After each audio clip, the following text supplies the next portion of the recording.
core skills so that your shadow clone is doing as much damage as possible. Adrenaline rush while you're moving, 15% increase energy regeneration, very nice. And then haste while you're at or above 50% max energy, gain increased move speed. When you're below 50% max energy, gain increased attack speed. So if you think about it, basically as you start fighting, you're going to gain attack speed, and as you are basically full energy, you're going to start moving faster, which means you're basically out of combat. So out of combat, move faster. During combat, attack faster. I like this skill a lot. Then we've got impetus. After moving 15 meters, your next attack deals 21% increased damage. So that's kind of cool. I mean, I imagine, you're wandering the world of Sanctuary. Right when you start combat, every time you're going to do 21% more damage with that initial penetrating shot. What I really like about imbuements and Dark Shroud is that both of these abilities can be used, and then that's going to actually start the cooldown resetting. So you use Dark Shroud while you just finish combat, and by the time you're back in combat, it's pretty much ready to go again. And the same goes for Shadow Imbuement, which essentially allows you to use 2 Shadow Imbuements back to back. Use Shadow Imbuement at the end of a fight, and then the cooldown starts to progress. You use your skill, and you can use it again right after you use that skill, because the cooldown already started right at the end of the last fight you had. Hopefully that makes sense. Hopefully this gameplay footage right here kind of shows you a little bit about how to do that. For that reason. And finally, we finish off with Precision as our key passive. It's going to make critical strikes with marksman skills grant you precision, and you gain a 4% increased critical strike chance per stack of precision up to a maximum of 20%. Wow, that's crazy. When you reach maximum precision, your next marksman skill is a guaranteed critical strike that deals 40% increased critical strike damage, then consumes all stacks of precision. So if you don't crit, it's just going to keep raising your chance to crit until you do. Very, very awesome, because it's a critical strike build. So very, very cool. And then with all of those skills basically mapped out, let's move over and talk about legendary aspects. So these legendary aspects are ones that you can find in dungeons, and I think it's very important that you take a look at the aspects you can get from dungeons in each zone. They're extremely important because legendaries aren't going to drop like they did in the beta, and these aspects are going to be guaranteed from these dungeons, which means it will be in. All right.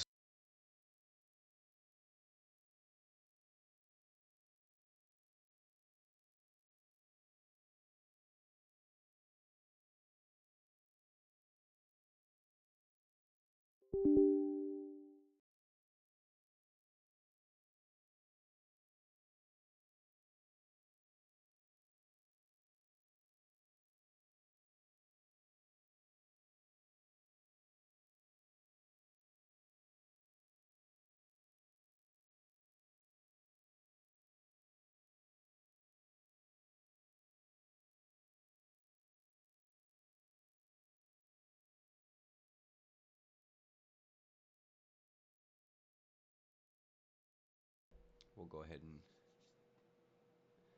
open up our battle.net just as soon as it hits 12, because that is when it should launch and should activate our start button. As long as they stick to how it worked this last time. So I'm gonna grab a drink and I'll be back and get ready to go.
Alright, we're gonna try again. Received a gift. Yeah, we are on the right one. Come on, boys. Come on, Blizzard. Let's get this right.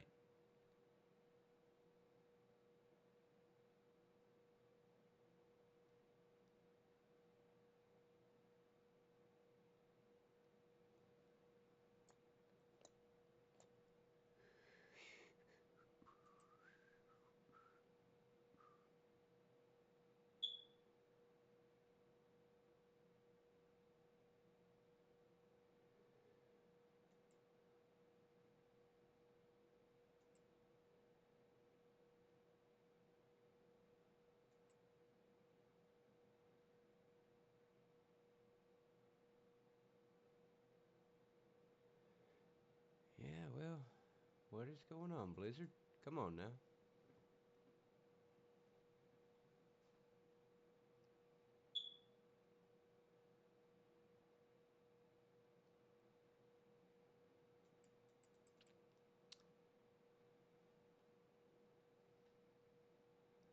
Well, typical Diablo.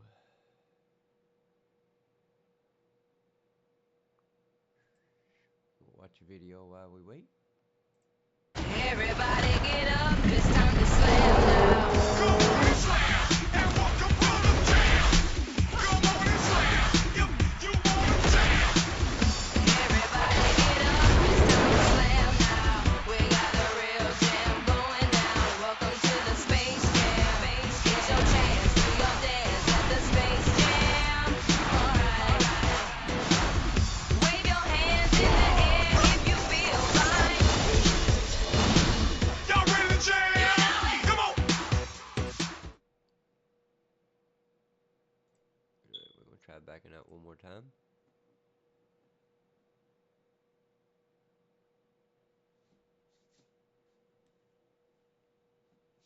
Hey, appreciate that follow.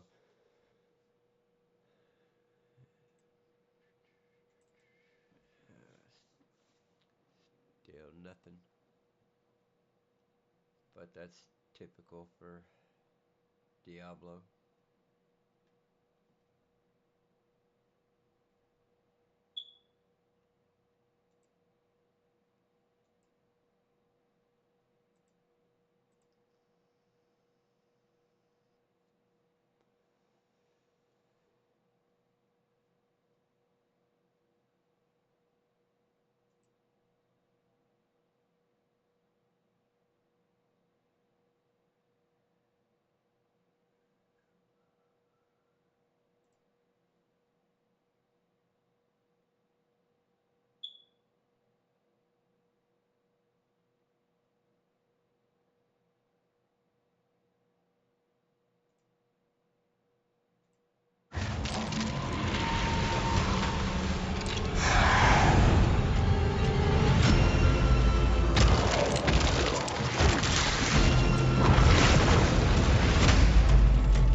Your death comes.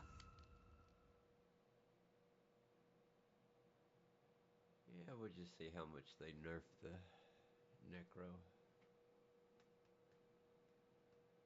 So we know the Druid got buffs.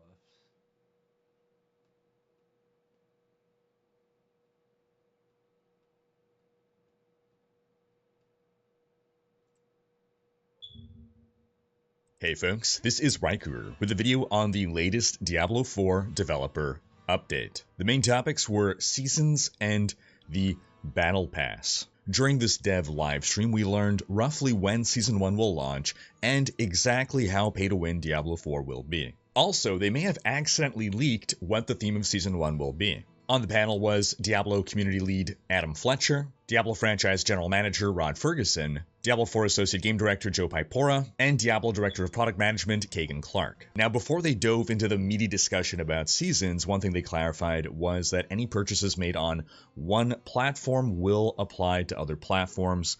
In other words, if you buy something on the Battle Pass on PC, that will transfer your progress onto PlayStation. Diablo 4 is fully cross-platform, it's cross-progression. This includes the Wolf Pack from the beta. This includes the cosmetics you get via the Ultimate Edition, so you can buy one Ultimate Edition on PC, and then a regular edition on PlayStation, and you can still get those cosmetics on PlayStation. The only thing that will not transfer is the early access. So whatever platform you want to play before the actual launch of the game, to get those few days early access, you would have to get that on your platform of choice. Alright, on to talk about seasons. We got confirmation that Season 1 will begin in mid to late July. So that's about a month and a half, max 2 months after the launch of Diablo 4. That gives people enough time to complete the campaign, gives the devs enough time to respond to player feedback, fix any balance issues, fix any bugs, ensure that Season 1 has a very smooth launch. There will be 4 seasons per year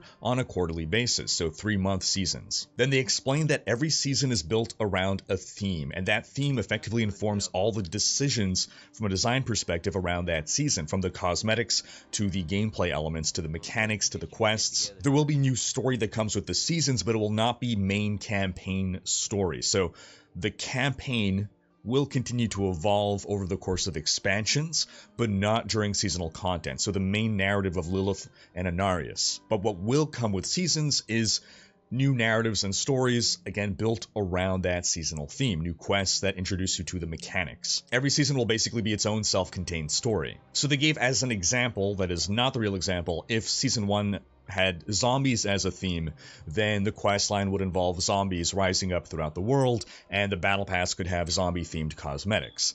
They were very adamant that zombies are not the theme of Season 1, and as they showed different slides, different images with spoiler tags hiding things, one thing that they didn't hide was this image here in the background, and this appears very much to be Mephisto, the Lord of Hatred, whom we killed in Diablo 2, but now all the great evil souls are free. We know that they're free to come back and respawn. There already were theories that Mephisto would make an appearance in Diablo 4, so could Season 1 be the Season of Hatred?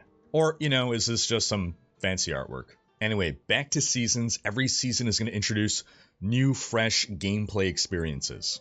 They want to add new mechanics. They basically want you to be able to experience your character, if you want to make the same kind of character, in a new way, a different way. Basically, seasons will modify and change how you build your character. And this is via more than just balance changes. Now, these features are being designed for just the season in mind. They will be retired at the end of the season. That's because they don't want to just introduce infinite power creep. However, they will be considered for reintroduction later. So if something is really popular, then they're open to bringing that back. They want to listen to player feedback, and that'll inform them on, okay, this was a really successful feature, let's see about implementing this into the base game, into the Eternal Realm. We're going to use the term season to refer to that 3-month period, and then the Eternal Realm is non-season. So at the end of a season, your character is then shunted onto the Eternal Realm, and you're free to play either on the Eternal Realm or in a season. But you cannot bring an Eternal Realm character into a season. But some of these mechanics will change the way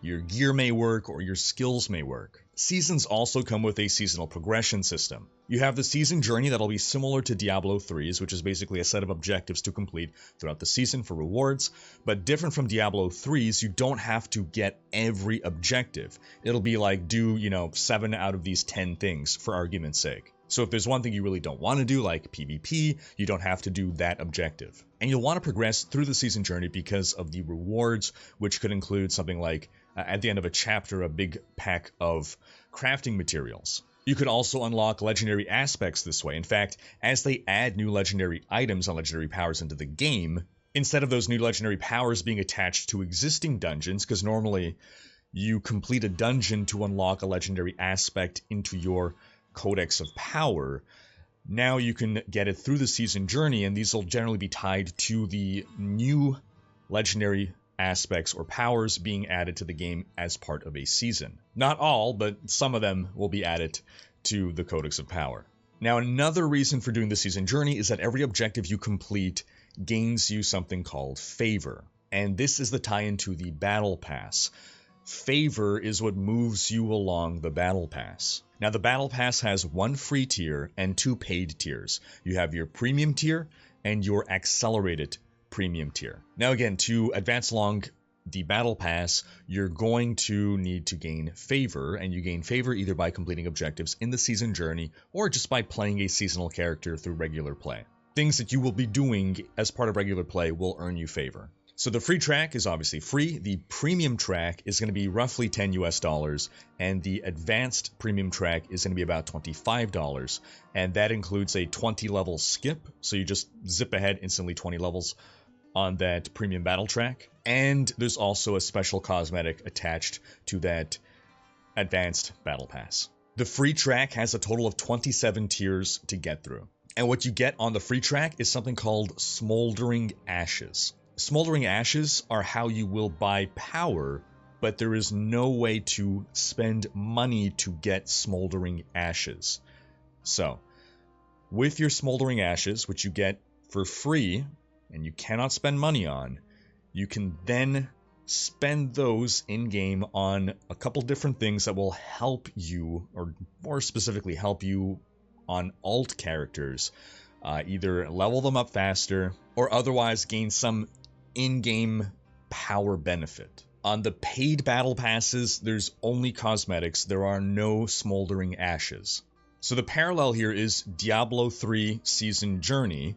After you unlock a chapter, you get your Hadrig's Gift. This is unlocking power through the season journey in Diablo 3. You cash in your rewards, you get your set, big jump in power. This is the same thing. You are earning a power buff through regular play. Just unlike Diablo 3, they're giving you some agency in how you want to spend that power or acquire that power. So you get this currency to buy the power buff that you desire. Now you might ask, well, what about that advanced track that lets you skip 20 tiers? Since all the battle passes are combined into one, that would make you skip 20 tiers on the free pass, thereby unlocking those Smoldering Ashes. True, however, the Smoldering Ashes additionally have a requirement before you can access them. So, for instance, you need to be like level 10 before you can spend it. So the idea basically behind that 20 tier skip is you're skipping it for purposes of unlocking the cosmetics, not for unlocking the Smoldering Ashes sooner. They're gating your access to the Smoldering Ashes behind, I guess, where they expect you to be when you would have earned those Smoldering Ashes through normal play. That seems to be the spirit of the idea. So now that we've clarified that there's no way to purchase power in Diablo 4, let's wait for all the clickbait YouTube headlines and Reddit threads and forum posts about people ranting about buying power in Diablo 4. Now the premium track adds an additional 67 tiers to bring the total to 90 tiers to progress through. Again, cosmetics. There's 2 full armor sets to unlock for every class, and they're basically a celebration of the season theme. There's also a seasonal mount armor, plus other cosmetics peppered in that are more just kind of fun roleplay cosmetics. I think there was like mention of white underwear or something. And again, you have 3 months to get through these 90 tiers. And they said that this was designed to be an achievable goal. That said, every new season is a fresh reset of that battle pass. You don't get to carry over any progress from a past season battle pass, and that includes any of those, what are they called? Smoldering Ashes. Jargon. Now, from a design perspective, it does seem that seasons very much are how the game is being balanced. They want that 90-day period to be the real core experience, starting from level 1 and going to level 100. So while you are free to keep playing on the Eternal Realm on non-season, the focus of their efforts will be on the seasonal experience. And again, once you've completed the campaign one single time, you never have to do it again. You can, but you can forever just skip the campaign on any other season, and something that actually seems to possibly contradict previous information we had. I believe they stated that if you complete the campaign on softcore, you also can skip it on hardcore.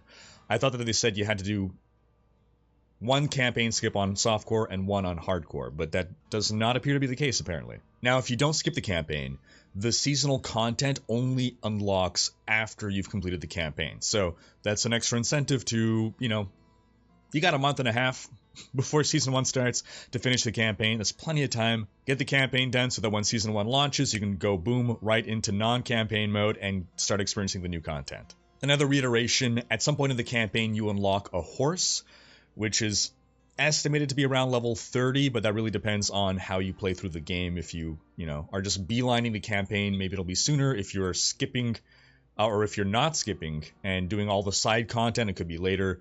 But once you reach that point in the campaign where you unlock the horse, it is then unlocked for all future characters. So starting at level 1, you can have a horse on any future character. Also, if you skip the campaign, your character starts in Kyovashad, as opposed to where you start with the campaign. That may change in future seasons, but it sounds like you start in a town hub. Also, some clarification on Altars of Lilith. These are these hidden Easter eggs throughout the world for you to collect. When you collect one, you get a permanent stat boost to all your characters, and you also get something called Renown. Now, the permanent stat boost that you get for an Altar of Lilith is unlocked forever, across all seasons, across all characters. But Renown operates differently. Renown is something that is character-based. The thing is, there's a lot of different ways to get Renown. So you could collect the Altars of Lilith again just to get that extra Renown, but there's plenty of other things you can do to get Renown. So once you've gotten Altars of Lilith one time, it's basically your choice whether you ever want to get them again. Seasons will also introduce quality of life features. If a bug fix needs to happen, they'll react to that as soon as possible, but things like balance changes or, major quality of life stuff is going to happen more on a seasonal basis. One thing that they discussed, kind of pulling back the curtain a bit, is that they basically have two teams working on seasons that leapfrog each other. So they have one team working on Season 1 and they have one team working on Season 2. So both seasons are in the works at the same time, so that Season 2 is ready to go as soon as Season 1 is done. But this also means that some things that you hope might come to the game sooner might come a bit later, just because, again, both, two seasons are being worked on at the same time. If something is an emergency, of course, they'll push it through the pipe, but, for instance, leaderboards are unlikely to come in Season 2. They're definitely not coming Season 1. They understand that it is a highly desired feature. They've heard that. They are working on it. It's on their list, but it won't be Season 1, and it is unlikely to come in Season 2 either. Just because, again, those are already quite far into the pipe. Another thing they covered on the stream was basically showcasing the free transmogs versus the paid cosmetics. People, have been saying, oh, like, all the gear you're going to find is going to be garbage. You're going to look like garbage. Only the paid transmogs will be the good cosmetics. That is absolutely not the case. They did some side-by-sides. There are hundreds of transmogs you can have access to just in-game from salvaging gear without spending a dime. And what the shop offers is not intended to be, it's not designed to be better-looking transmogs, but more specific transmogs, more specific cosmetics tailored around specific fantasies. So, for instance, a Thunder Goddess Sorcerer kind of cosmetic. And the idea, of course, is that all these things are grounded within the fantasy and world of Diablo 4. So you're not going to get a Power Rangers skin. And when you buy a cosmetic, it becomes like a transmog. In other words, you can mix and match pieces however you want. It's also unlocked forever. It's not just on that one character. It's not buy once per transmog. You buy that cosmetic once, and it is unlocked as a transmog in perpetuity across all your characters. Some of the transmogs are specific to certain classes, in which case, you can't use a Necromancer transmog on a Barbarian, but at least all the free-to-acquire cosmetics, I believe, are for all classes. Rather, to clarify, the cosmetics that you unlock via the Battle Pass are class agnostic, but the ones that you purchase in the shop outside of the Battle Pass, because there is a shop where you can buy cosmetic skins, those will generally be class specific. Then outside of the shop, different regions in the world have gear that drops in a certain cosmetic style. So items that drop in the Fractured Peaks will look different from items dropped in Hawazar or Skosglen. So depending on where you're farming, that's where you're going to farm your transmogs. And this extends not just to base gear, but also to legendaries. And a clarification on those legendaries. Every season, new unique items and new legendaries will come to the game. Those will go to the Eternal Realm. Those will not be season-only features. It's also possible that some side quests will be added permanently into the game. The devs reiterated that at level 100, there is a level 100 pinnacle boss that serves as basically the final ultimate uber fight in the game, your final test, if you will. But they also want Seasons to add other aspirational challenges. What they don't want Seasons to do is add more stuff that makes it take longer for you to get through the content of the game. They want to add things that are like, oh, here's like another challenge that you could choose to go test yourself against. A new benchmark to measure your power. They're going to use Seasons to test new gameplay features, see if they work well or not, and then workshop them, potentially bring them back, and of course always listen to the community. They want to see how people are going to play the game, and they want feedback on features that are working, features that are not working. They also want feedback on cosmetics that people want. You know, if there's some kind of themed skin you want to see in the shop for a certain character, they want feedback on that as well. They also do intend to make balance changes, of course. They don't want one, playstyle to dominate, so they're going to buff underperforming builds or playstyles to try to bring things to parity. They understand nothing will ever be fully balanced, but at least get as close to perfect balance as you can reasonably get. Prior to the launch of Season 1, there will still be a shop, but with a reduced number of things in it. There will be armor sets, there will be mounts, there will be mount armors, emotes, even headstones. Basically, when you die, you leave a headstone, so you can have different headstones if you want.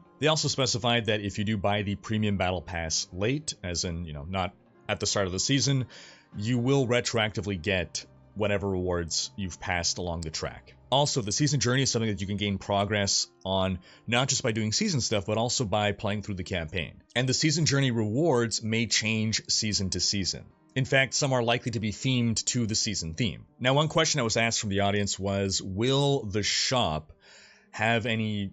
Basically, they didn't say it this way, but there's going to be FOMO. Is there going to be fear of missing out? Will there be limited time cosmetics that you can only get now, and then they're going to disappear forever? And the short answer is no.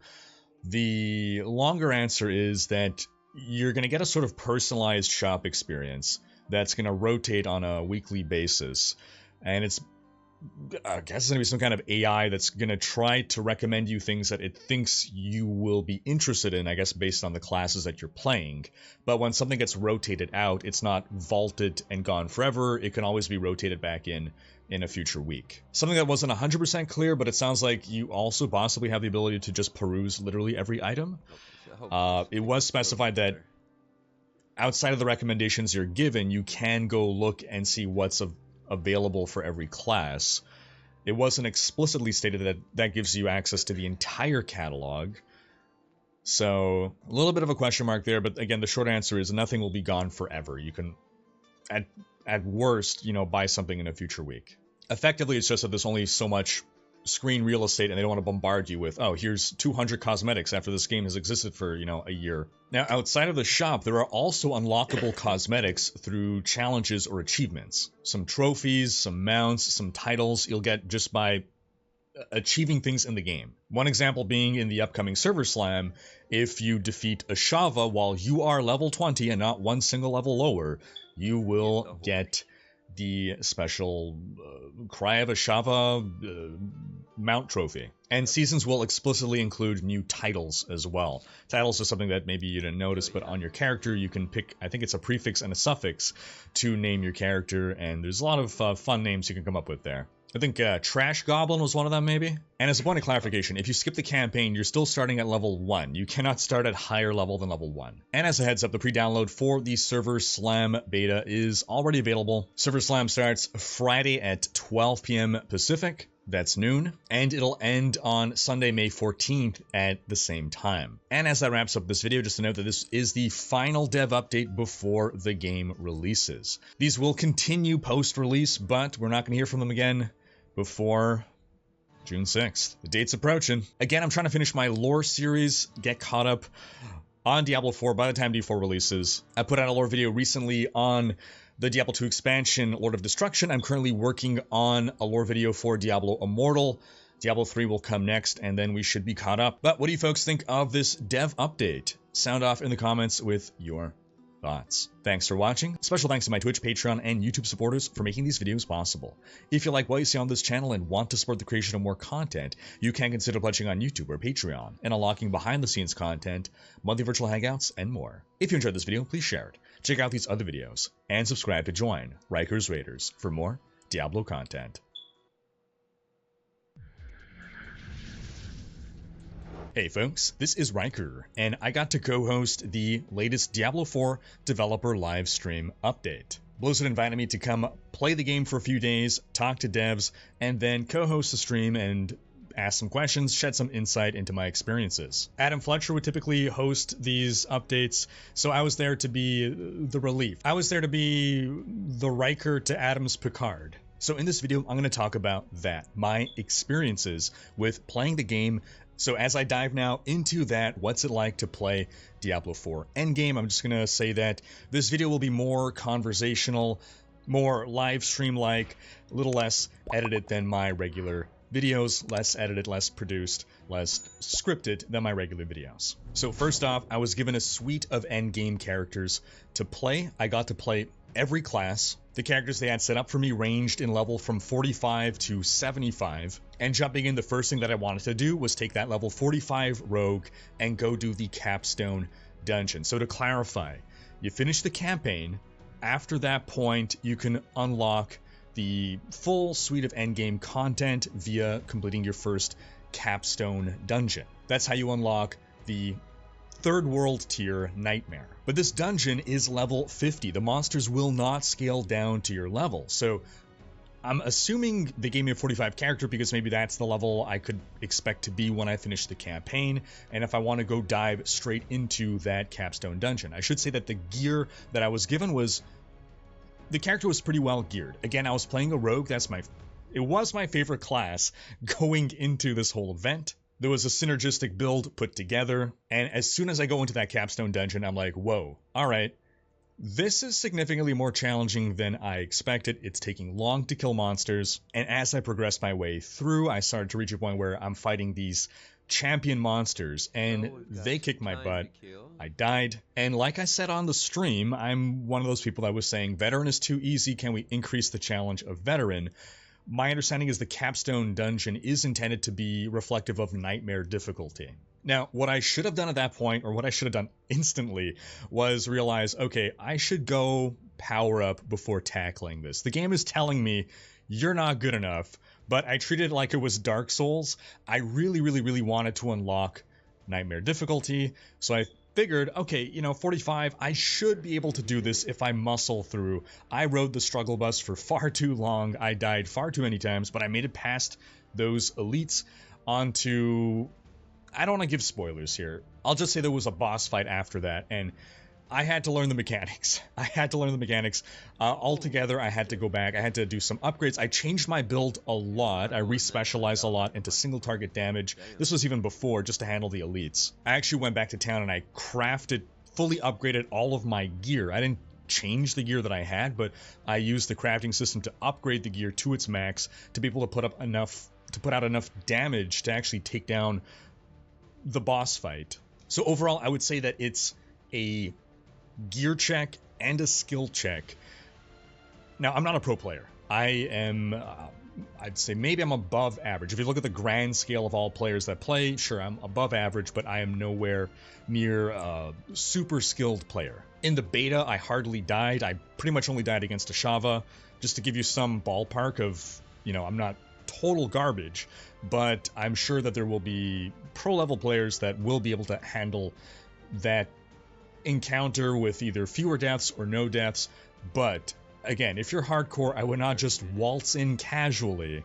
And I think that level difference as well really makes a difference, because my next capstone dungeon experience, the second one to unlock the highest difficulty tier, I believe that's at 75, I was the same level as the dungeon, and that one went so much better. Despite it being the higher tier capstone dungeon, I was of the correct level. The initial part, I'll say I breezed through, but then the boss fight, that was a big challenge again. I overcame it, but I died multiple times. Again, I needed to learn the boss mechanics to understand okay, when am I getting one-shot here? I had to change up my build a bit to be able to survive one-shots. And by the way, the respecking, while I didn't do full respecs, I respec quite a bit. You generate gold rather rapidly. Can you do full respecs constantly throughout the day? No, but you could afford to respec quite a bit. Even at level 75, I was respecking things, I was earning back the gold. It wasn't a big deal. But again, I wasn't doing full respecs. I was redoing some Paragon nodes. I think I respec the whole Paragon board. I changed up some skills, but I didn't completely alter my build. But yeah, I had to spec more into survivability to just sustain the fight. I had to learn to better play my build. That's another thing as well, right? I'm jumping in there with a build that I've not played before, so I'm learning how it works. I'm learning how the mechanics of the build work. I'm learning how the mechanics of the fight work. And again, I would almost advise a hardcore player, maybe just try softcore first, just to know what you're up against. I'm going to be super impressed with all you hardcore players who are going to, on your first go, survive all these fights. In general, things are well telegraphed, but it's a skill check. You're going to have split seconds to react to what you're seeing.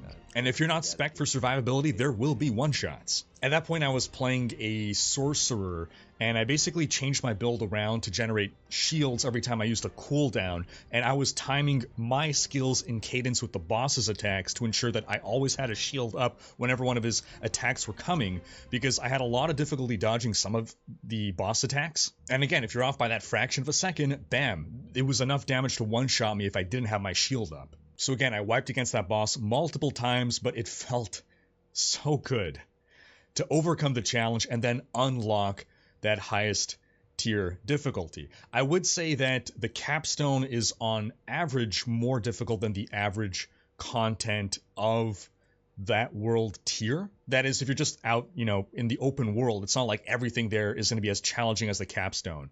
That was another reason that I was trying to really muscle through to unlock it, because better loot drops in the next world tier, and that loot is then going to start powering you up more. Now, to clarify, you don't need to even do your first capstone dungeon to start doing endgame content.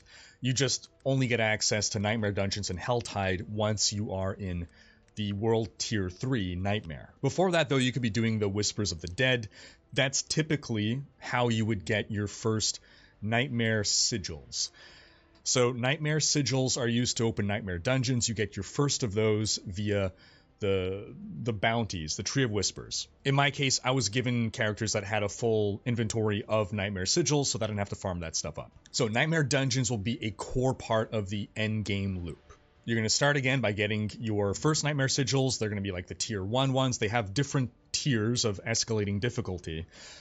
You get your first via the Tree of Whispers. Then after that, once you are inside a Nightmare Dungeon, you can get other sigils to drop. That'll be for higher tiers. So I'm running a tier 1, then inside maybe I'll get a tier 2 or whatever, some higher tier, and it goes on and on. That's generally how you're going to continue to farm your Nightmare Sigils.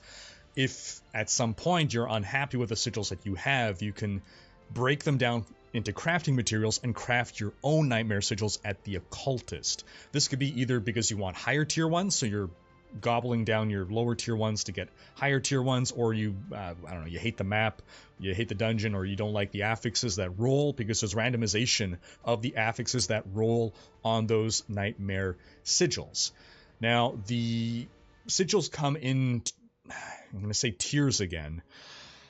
There's Nightmare Sigils, and then there are Torment Nightmare Sigils. That's the main distinction. In the Nightmare tier 1s, you can die up to 12 times before you fail, and then in the highest tier 1, again, I'll call them the Torment tier, I don't know what the proper term is, if there is one, you can only die 4 times. And yes, all the hardcore players are, insulting us right now, I get it. So you're farming Nightmare Dungeons in order to get more sigils to run more, and higher level Nightmare Dungeons to get more higher level loot. And also the main thing at the end of a Nightmare Dungeon is you're going to level up your glyphs. Glyphs are things that you insert into your Paragon tree. They're some of the most powerful things, in fact, once leveled up sufficiently, that you'll have in your Paragon tree. So a core part of increasing your character's power will come from leveling up your glyphs. Finding glyphs, first off, finding glyphs, finding the right glyphs for your build, and leveling them up. You can argue that it's similar to legendary gems in Diablo 3, but there's more complexity to it because you got to be inserting the glyphs into the Paragon board and in a slot that is meaningful. We'll talk more about glyphs in a bit here when we talk about the Paragon boards. Again, my main focus in playing the game was to understand what am I going to be doing every day in Diablo 4? What is the experience going to be? Why am I doing the different activities that are available to me? Now, on average, the difficulty in Nightmare Dungeons, not nearly the same as in the Capstone Dungeons. Capstone is definitely far more challenging. But Nightmare Dungeons as well, I mean, you effectively get to make them as challenging as you want, given that you could unlock higher and higher Nightmare sigils. So at baseline, the baseline sigils are easy enough to run. And if you want to be farming more rapidly and more efficiently, then you can run lower tier sigils. But again, you're rewarded because you only have a finite number of resources of these sigils. You are rewarded for not just doing the easiest content over and over, but rather for, I guess, tackling the content that you can efficiently handle. Efficiently, I suppose, an asterisk as we figure out what efficiently means in this game. In Diablo 3, efficiently means 2.5 to 5 minutes. But all this to say that Nightmare Dungeons are certainly things where you don't have to be slamming your head against difficulty-wise. The most challenging things that I experienced were those Capstone Dungeons. Now, one concern I have about the Nightmare Dungeons is that in the seasons, we'll probably want to do all the Nightmare Dungeons, or all the regular dungeons rather, once, but only 30 will become Nightmare Dungeons every season, and that will rotate, so there'll be different Nightmare Dungeons every season. My concern, I can already foresee people complaining, like, hey, how come we can only do these 30 dungeons out of the, 115? Why can't you just let us do all 115, or however many dungeons there are in the game as Nightmare Dungeons? Again, this is something that we'll only really realize after we experience the season. We'll find out whether the 30 is enough or not, and I'm sure if it's not enough, they'll be open to increasing that number.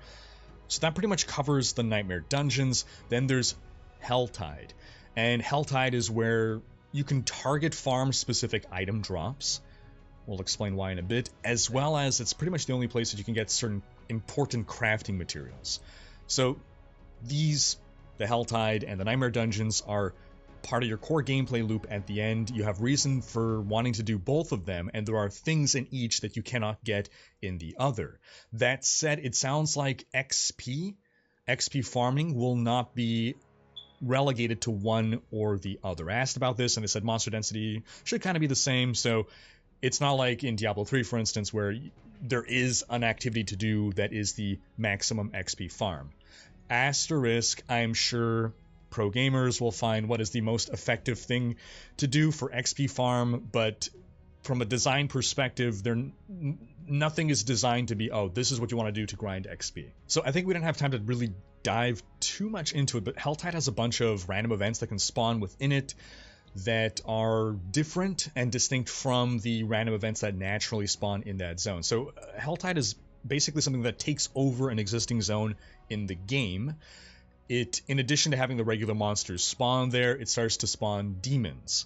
And in addition to that, Helltide specific events, I think they override the regular zone events. So there's a few different Helltide events that can spawn. I'm not going to get into spoilers there. There's also roaming boss monster encounters that you can run into. It's overall, Helltide is pretty challenging. It's not against the wall challenging, but there's a marked increase in difficulty within Helltide and outside of Helltide. And I think I could talk about this. It wasn't touched upon in the stream. Again, there was just so much to talk about and not enough time. But, well, first off, to lay the foundation. Within the Helltide, you are collecting cinders, and those cinders are used to open up different chests that are found throughout the Helltide. They spawn in random locations, so your flow of gameplay within Helltide is kill your way around, exploring to find where the different chests are. Every chest will have an icon above it showing a gear slot, like boots or two-handed weapon, and it'll show you the cinder cost to open that chest. So you're killing your way around, you're picking up cinders, and you're determining which chest do I want to open. Now there's, and again, I think I could say this, there's one chest that's randomly within the area. I'm not sure if it always spawns, but it is not marked on the map. And it's like a super secret chest. It's some kind of uber chest.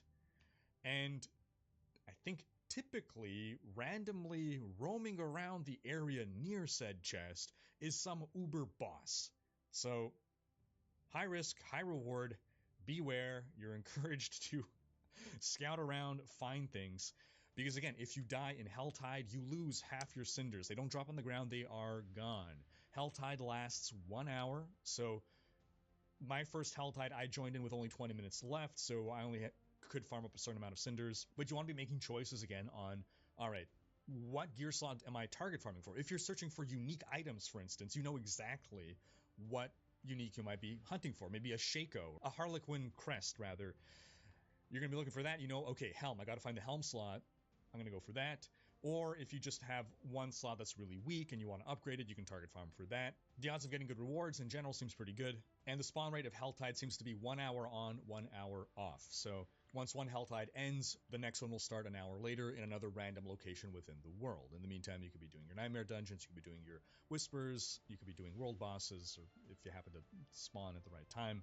Now, on the topic of the cadence of 1 hour on, 1 hour off, I will note that in general I'm someone who likes to have full agency over what I have access to playing in a game. I don't know how big of a deal is it. I mean, especially now the way I play, it's not a big deal to have 1 hour off, but I used to be someone who wanted to just jump into a game, play for 15 minutes when I had time during the day, and I think if I were still that kind of gamer, I would be disappointed to hear, oh, I logged in, Helltide's not available right now. Here's one less thing that I have to do. Maybe I get lucky a few days in a row and every time I log in to play, Helltide is off. I'm not sure how much of an issue it would be to just have Helltide on all the time in different zones in the game. I suppose the concern there might be that if it's always on, then people might only do Helltide. But again, I'm not sure that's really much of a problem. If people want to do something, let them do it. The way it is now, I am okay with it. I'm just concerned if we're going to pave the way for a lot of things like this in the future that are all going to be on different schedules. One thing that I started to find tedious in Lost Ark, for instance, was, okay, at this time this does this, at that time that does that. I have a whole calendar. The game literally gives you a calendar in order to keep track of upcoming things and ensure that, okay, I go to this island to do this at this time, and then I go there to do that at that time. I just want to play the game whenever I want, on my own schedule, on my own time, and not be gated out of activities based on different times. If the concern is being able to do an activity too much, I would rather have some resource that I can farm in order to partake in the activity on my schedule. So let's say a Helltide key that you unlock, and then bam, you consume it, and now a zone becomes Helltide within your instance. For argument's sake, this doesn't have to be for Helltide, but for other such events. Some people suggest that for world bosses, for instance. And that pretty much covers the core endgame gameplay loop. Now, how does that all tie into progression? Well, this is related to sacred and ancestral items. So again, you're playing on veteran or normal difficulty. You have yet to unlock World Tier 3. You're only getting normal items. You're going to be fully decked out in legendaries probably by the time you finish the campaign. Otherwise, before completing your first capstone dungeon, you'll likely fill in all those slots. 2 legendaries, hopefully legendaries that are helping your build. You might even be leveling up that gear at the blacksmith to make that gear more powerful, but there is basically a finite amount of power that you can get from items below World Tier 3. Once you unlock World Tier 3, then bam, sacred items can start dropping. These items are going to be on average better than the gear you've been able to find up to this point. And this is when the gear stops leveling with you. You can get a drop that might be good all the way through level 70. So it's a little bit similar to Diablo 2. Once you complete normal, then you start playing on Nightmare, and now you get exceptional items that can start dropping. So again, the flow of progression is going to be you're pretty much maxing out your normal gear by the time you unlock World Tier 3, and then you're going to start getting upgrades again, and as you're progressing your way up to about level 70-75 to get World Tier 3 unlocked, which again I'm sure like super pro players will probably unlock it at higher, rather lower level than the rest of us. Mind you, they'll also be farming XP far more efficiently than the rest of us, so who knows, maybe they'll wait until the appropriate level to do it. But regardless, your flow then is sort of starting the loop all over again of gearing progression where, okay, well now you're getting your new drops you got to start looking at again. In my case, I wasn't really upgrading my gear because I was given a full suite of gear that was appropriate for my build. And so legendaries were not raining from the sky. They seemed to be dropping at an appropriate rate. I did see them, but the odds of getting a legendary that was good for my build was relatively low. So I would have to not only just find a base item that was an upgrade, I would also have to find a legendary essence to extract and put onto it, or otherwise just an item that was altogether really strong. Another thing I should clarify, the affixes on the gear that I had were also well suited for my build. So now I was in a position where the items that are dropping, if they're not rolling, a bunch of good affixes, then it's a lot harder to replace just because some of the numbers are bigger when I'm losing some very important affixes on my gear, such as plus to skills. You do have a certain amount of agency in re-rolling that one property if you bring an item to the mystic or whatever the character is called that lets you enchant an item and re-roll one property. But nonetheless, I was going from a build that pretty much had all the properties that were useful to me to then needing to find items that would have only one bad property that I can then re-roll into something good. I anticipate this to not be the case for most people. I doubt by the end of normal or veteran or whatever difficulty, I doubt you'll be in a position where your gear is perfect, and so it should be a lot easier to find replacements and gear upgrades as you move into World Tier 3. You will, however, start to face some decisions on, well, this is a much better weapon, I'm dealing a lot more damage, but I would lose a certain legendary power because I'm going to be swapping out this legendary weapon for a rare weapon. In the case of a weapon, I think the damage is generally worth it, depending on what that legendary affix is going to be. And this is also now when unique items can start dropping at World Tier 3. Now, then once you unlock World Tier 4, this cycle effectively repeats itself. Now you're unlocking the highest tier, the ancestral items, and again, probably by the time you're there, your gear is in pretty good shape, and you'll now be able to start upgrading it once again. But I imagine throughout World Tier 3, it's not that all of your gear is instantly garbage. It's not like your World Tier 1 gear is you just toss it all out and pick up everything and it's all upgrades. You will be holding on to stuff. Maybe there's going to be a legendary affix that you can't find again, so you need to hold on to a certain item that's key to your build. And similarly, moving into World Tier 4, maybe there's going to be some unique you found in World Tier 3 at level, 51 that you don't want to get rid of.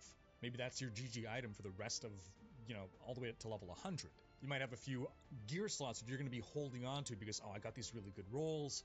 And yeah, even though technically better items are dropping, it's not like there's such a thing as gear score that is more than just a number. It's not like a higher level item is inherently superior than a lower level item. Affixes will matter. It's just that the higher tier items, the ancestral items, can roll higher stats. Also, some uniques are going to be far rarer than others, is another thing to bear in mind. Now, I didn't get to experience this because it's only something that comes from months of playing the game, but it does sound like this is the god drop that I've always been hoping for. You have some items that are super rare, or at least more rare than all the other items, such that when you get one, you feel so awesome to have found it.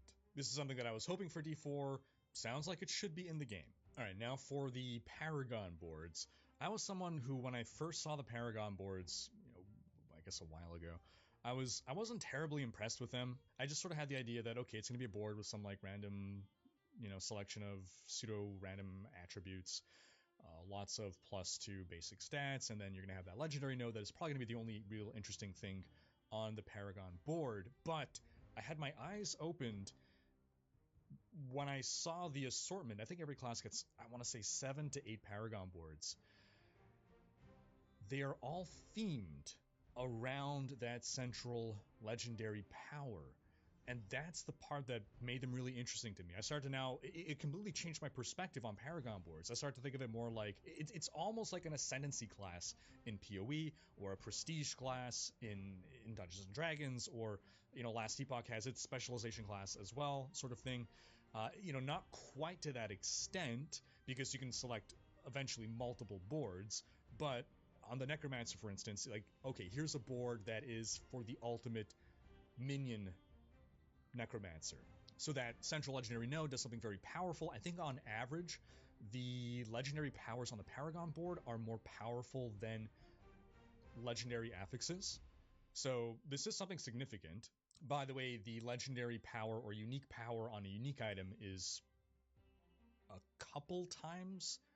It's some multiplier on average more powerful than a legendary power. Just to put some sense of scale in there.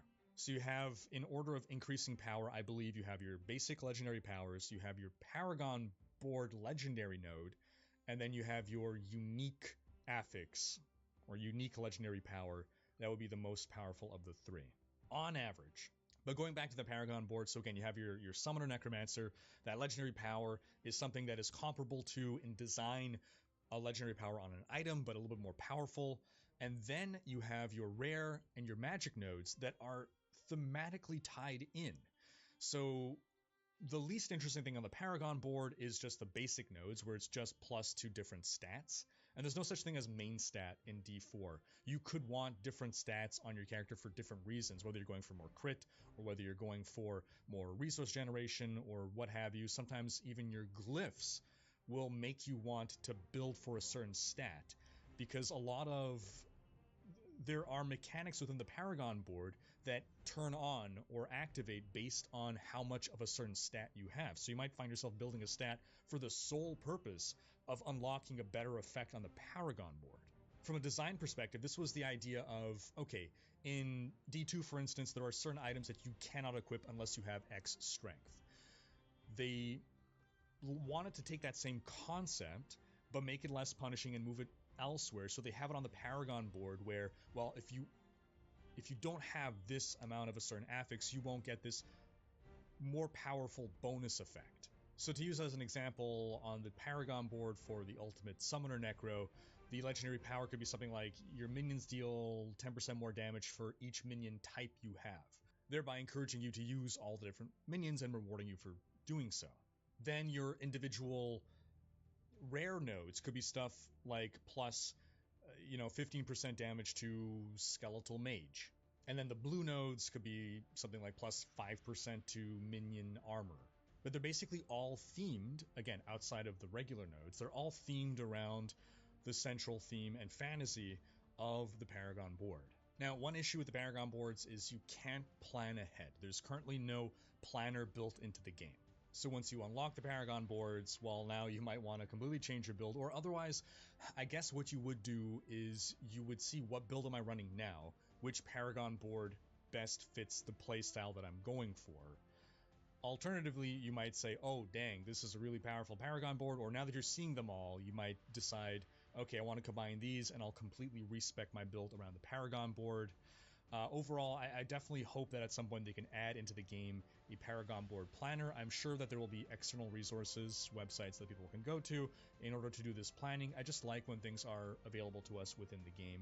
The less you need to tab out or have a second monitor up to do things, I think in general empowers players, because not everyone is going to go do that. Not everyone will go to these other websites and use build planners and whatnot. I feel quality of life stuff should be in the game itself and not have to come from the community. I love community resources, don't get me wrong. I always love when the community comes and adds to the game, but I think a lot of that stuff generally should be in the game by itself.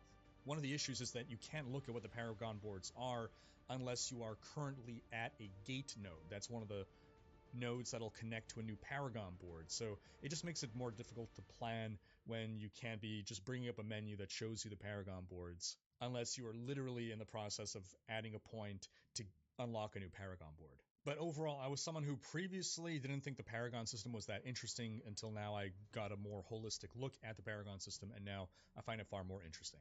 So again, I got to play all 5 classes. Going into the week, my order of preference of the classes. Rogue was my favorite, followed by Necromancer, Sorcerer, Barbarian, and Druid in dead last, with the Barbarian and the Druid being classes that I wasn't crazy about, and the other 3 being classes that I enjoyed and would want to play. I think that order has completely reversed now. I still believe I'm going to start with a rogue simply because rogues have super mobility, but that mobility becomes less meaningful when the content becomes more challenging. Mobility is always important for evading damage, but hypermobility lets you get more rapidly from quest to quest, so I think it's going to be the fastest to go through the campaign, but you start dropping a lot of those mobility powers when you're facing higher difficulty things in order to deal more damage or have more damage mitigation. So my 45 character was my rogue. That might be why that was my least favorite, just because I really slammed my head against the wall difficulty-wise. My favorite was, I played 2 different druid builds. My favorite was the permanent werewolf stormcaster druid. It felt so good. I was never at resource loss.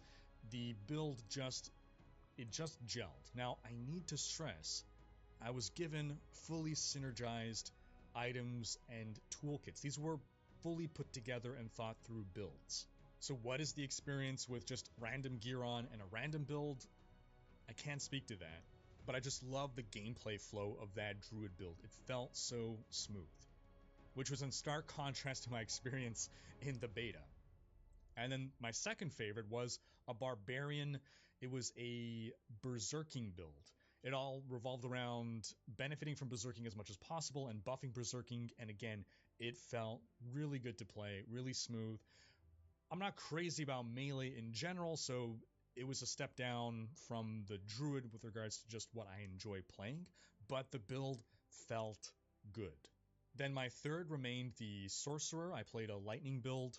And to clarify, the build that I was playing has all the changes that they listed from the last patch that we covered last week. So it wasn't the same, overpowered lightning sorceress that we had in the beta. Yeah, sorcerer remained as my number 3. And then my number 4 was the necromancer. The necromancer, I was given it was a blood army build. And so it was this combination of using Blood Lance while also having minions. It was a pet build that also had me doing some of the active damage. Now, nerfs were made to minion survivability. I definitely felt that. My minions pretty much only died against a Shava back in the beta. They otherwise were almost always up. Now my minions were dying quite regularly. I was having to resummon them. I'm not going to say constantly, but regularly as I'm going through.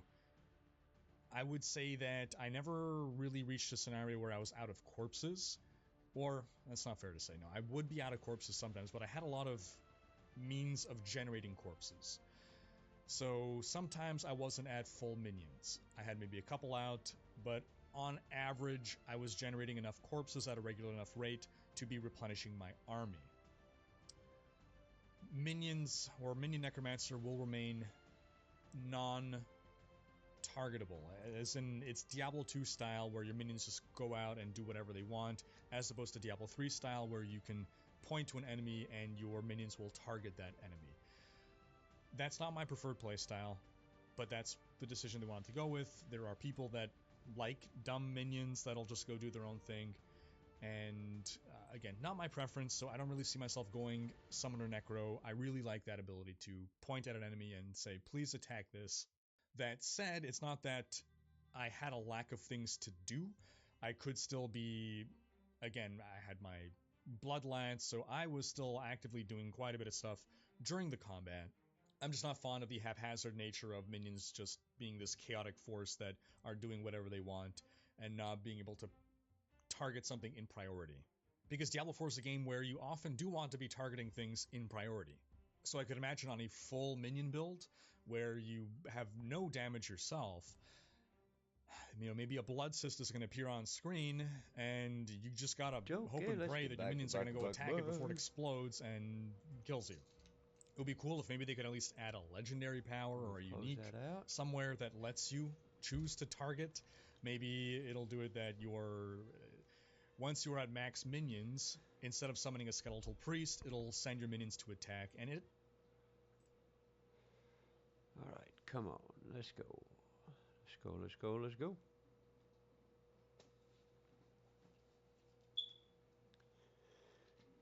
We should be ready. Tick over. Tick, tick, tick.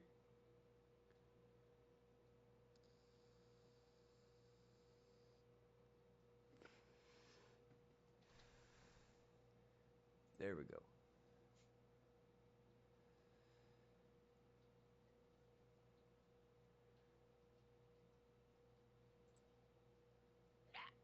Come on.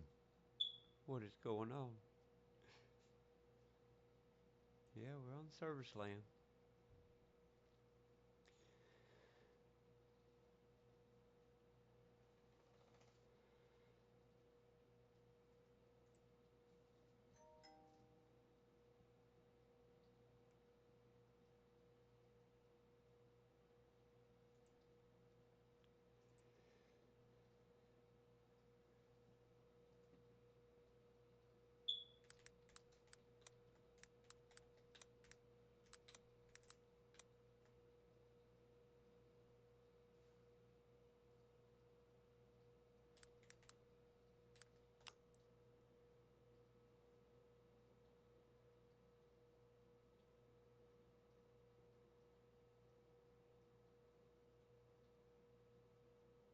Oh, well, fuck, I read that shit wrong.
So we got till 2.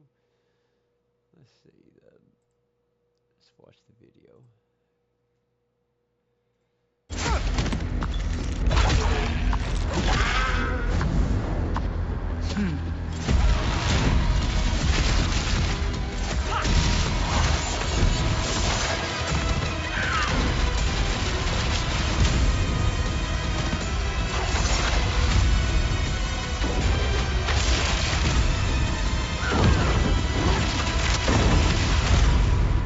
I'll make this quick, but not painless. That's what we plan on doing.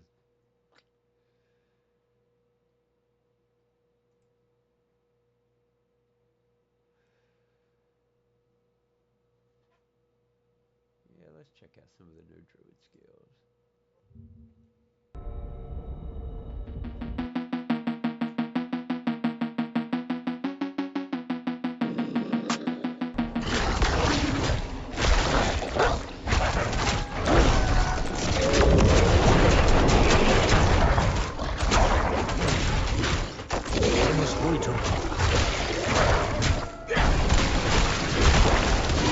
I'm not ready yet.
not ready yet.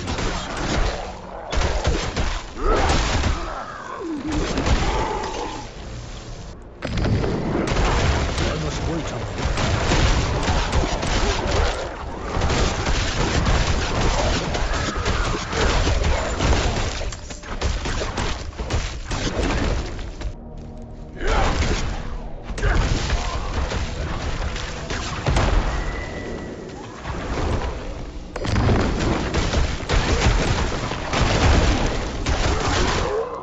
I must wait a moment.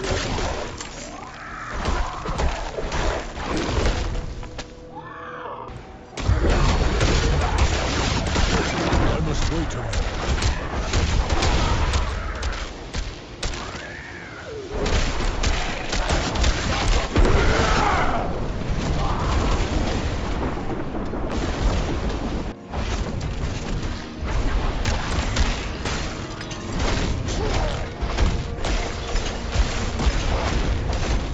I must wait a moment.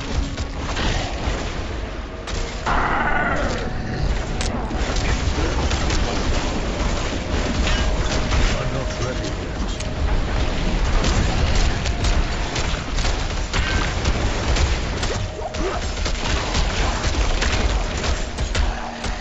I must wait a moment.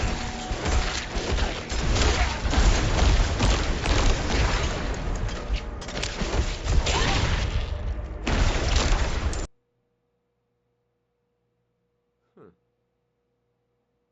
No, we're not watching that. Sick of fucking seeing Asmon everywhere. Hi everyone, so the Server Slam is starting later today and I got something for you. So as you may know, in the last weeks I've been free crafting quite a lot of Diablo 4 builds.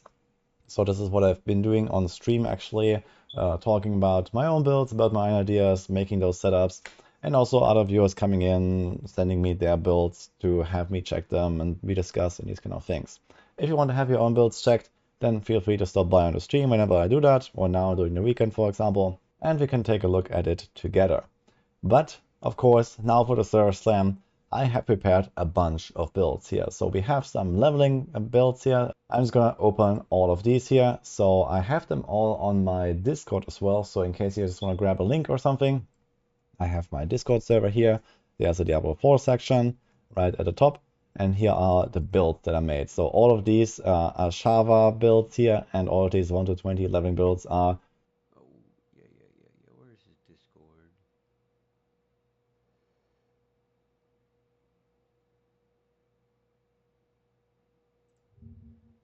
There we go.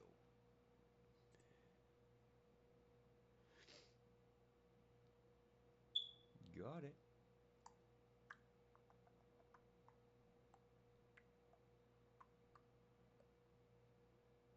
Join.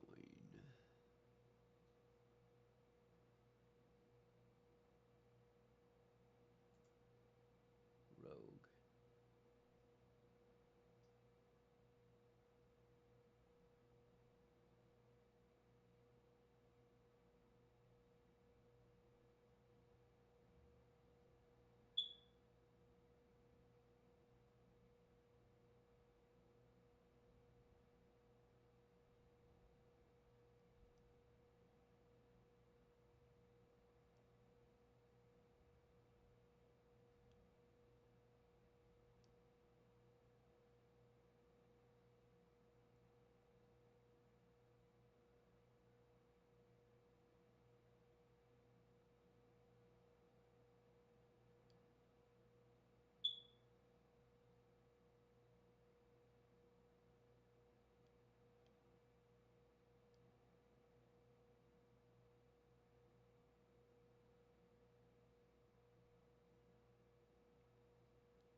see what they're saying, but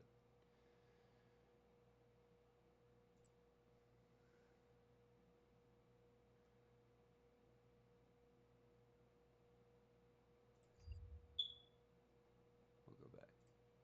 Fresh post buff and nerf patch builds that I went through again and updated again. And I'm just gonna like talk a little bit through them. They're not super complicated. They're level 20 builds, and I also made them so that you don't need to farm any legendary items. So they're all with only the Codex powers. This means also that there can definitely be like way stronger setups than that. If you find some big legendaries, which I would not really count on because of the reduced drop rates now, but if you get something, of course, you can always try to build around that in some way.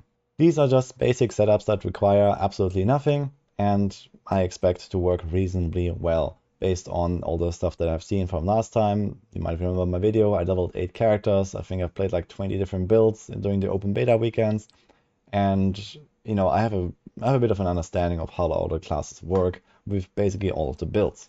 So for leveling, you have 3 bar builds here: Thorns Rend, Thorns Upheaval, Thorns Whirlwind. Thorns in general is just very nice when you have nothing on the barb, so I put that in there. It's like the same synergies for most of these. We have the 3 shouts. Yeah, they got nerfed a little bit now, but they're still good enough, I think, to just like have in there. Of course, again, you can always experiment if you don't like this one particular skill or something like that. That goes for all of these builds here. You can try to adjust a little bit to your liking. But we cannot get the ultimates this time around. With level 20, you don't have enough points. So this will definitely hold back some of those classes, at least on the higher levels, if you want to, for example, do dungeons with big boss fights or something like that. Something like the Call of the Ancients was very strong, for example. The Iron Maelstrom as well. You can't get these things now. You have to do this with like basic builds, just using your core skills most of the time. But the buffs, for example, they have these assisting thorns synergies with the challenging shout. Maybe try to stack some thorns from your gems, and then stuff mostly just dies when it hits you, and you can do a bit of extra damage yourself, either with Rend or here with Upheaval. And we have the Whirlwind, which got freshly buffed, so this should actually be one of the better ones now, I think. Also keep in mind, it says level 22 here on the requirement. This is because of the renown system. You have 2 extra skill points that you get. One you're basically guaranteed to get, and yeah, maybe you get the last renown point or not. So if not, then just remove 1 point somewhere from, like, you know, worst case your main skill or some other passive that has multiple points that doesn't really do much. So you can just adjust this a little bit. Next up, we have the Druid. So we have 4 builds for the Druid for leveling. That are Tornado, Pulverize, Shred, and Lightning Storm, so everything but Landslide, basically. Druids actually got significant buffs for the early game, and especially the companions are really strong now. So in basically all of those Druid builds, I have a lot of companions now, especially Poison Creeper plus Wolves, and then sometimes the Ravens as well. So for example here on the Tornado build. So they are pretty straightforward. Storm Strike, very good basic skill. And then one of the core skills usually, so in this case the Tornado, but in other cases we know we have the Shred here if you like the Wolf, we have the Pulverize here if you like the Bear, etc. And then we have Earthen Bulwark, it's just a very nice defense, and we have companions here, so either 2 or 3 companions, depending on the exact setup. One thing I would also definitely recommend to try is Trample. Trample has been massively buffed to actually deal quite some damage now on single targets, because of this enhanced trample effect that gives it 150% bonus damage against the first enemy. Damn. And this can be quite useful as well to include a bit of mobility and like a burst for free in your build. But I think that these companions are definitely gonna be hard carrying on the Druid leveling now. So this is why I went for these in basically all of these builds. Next we have the Necro. So I think Necros are just gonna be like overall solid still in the early game, with the minions just being very powerful. And then you can just do whatever you want. They did nerf the base Corpse Explosion a bit, but it didn't really touch the Miasma Corpse Explosion. So it's the one that creates this dot on the ground. This one seems to be pretty much unchanged. So you just have like this delayed kind of like damage over time effect now that you should go for, I guess, with Corpse Explosion. But it's still like a very powerful tool for extra damage. And again, usually have something like Reap or Decompose to get some corpses as a generator. And then you have like one of the core skills, especially Bone Spear. Bloodlands got heavily buffed, and I have a Sever build here, so one of these are probably the best. And then yeah, I have stuff like Blood Mist, maybe a Bone Prison. There's actually an aspect for it that gives you a Pool of Blight from the Bone Prison, so that's like a nice synergy. Yeah, and then you just like throw in some minions there. So usually I just have like the Defender skellies here. You can also go with an offensive one if you feel like they don't die anyway. And then we have the Cold Mages that give you resources and chill. So this is kind of like the regular setup I have on most of these Necro builds here, which I think should work pretty well. And here there I swapped in like a skill, for example, Decrepify instead of Bone Prison. So that depends a little bit on the exact setup, but it should work really easily with this. Then we have the Rogue builds here, so I recommend Twisting Blades and Penetrating Shot for leveling. I think these are gonna have the best clear. Of course, you can do similar setups with basically any of the core skills if you really want to. Maybe I would not do Rapid Fire because it's mostly a single target oriented skill. It's a bit harder to really make that work well, but outside of that, I think Rogue is just solid across the board. So you can also swap this around to another skill if you want. But those builds like this, so we have usually the Fundamental Puncture for vulnerable, then we have the core skill, so in this case Twisting Blades. They freshly nerfed the Advanced Twisting Blades with the cooldown reduction, so I actually did not choose this, and we have the Daze instead, which is a very powerful effect. It just makes everything super safe as long as you attack different targets most of the time, so you can just walk into a pack, Daze, you know, the big guys, and they won't attack you, so it's very safe. And then we always have like some mobility like Dash, maybe Shadow Step 2. Then the Dark Shroud got freshly buffed with the movement speed, which is very cool. And still, most of the time you have the Shadow Imbuement despite the longer cooldown now. It's like 13 seconds. So you can't use it as often anymore, but it should still be pretty good. Penetrating Shot build works pretty similarly, but here, for example, instead of Shadow Step, you can also go with something like Concealment. So you can get either a guaranteed crit, you get extra movement speed, you get extra energy, and they actually reduce the cooldown to 10 seconds for Concealment, so that's very good. And if you need vulnerable, you can also get this Subverting Concealment. So this is definitely something to look out for the Rogue builds. 6 seconds vulnerable is no joke, especially when this thing only has a 10 seconds cooldown. If you want to be more single target oriented with your builds, you can also go with the Poison Imbuement instead of the Shadow Imbuement. So it's basically this or that in most cases. Or sometimes you can also do both. So that's also an option. For example, for a Flurry build or so, you wouldn't really need like maybe the Concealment. You can just drop this and get a Poison Imbuement in there. So you can play around with those options. And lastly, here we have the Sorc. So I made one for each of the different elements. So we have Arc Lash plus Hydra, Ice Shards plus Hydra, and Fireball plus Hydra. Yeah, Hydra got nerfed and all, but Hydra is still a ridiculously good skill. So it's just in there anyway. This is just how good it was and how good it still is. It's just like, it's just strong to use. So this is how these Sorc builds look now. So we have, for example, here Arc Lash. Arc Lash is very powerful, just like left click build, very chill. If you want to level with that, it's very good. We have a bit of Chain Lightning there. You could also go Charge Bolts, which got freshly buffed if you don't want to. So that's up to you. And then usually we have Teleport, Ice Armor, Frost Nova, and then the Hydra down here. And like at one point in the 90 elements, which is just like some nice defense. So Fireball build works a bit similar. We have Fireball here, Fireball Enchant, and you just have like a really good AoE clear with this build. And again, the Hydra that helps you out on a single target. And here's the Ice Shards. So if you are a cold enjoyer, then you can also do that with a bit more freeze included here. And you have the automatic Ice Shards just like, you know, pumping out damage. And there's also the aspect for it that actually buffs Ice Shards, which is a very good combo. Obviously, there are more builds possible than that. There are more skills on all of the classes that you could use.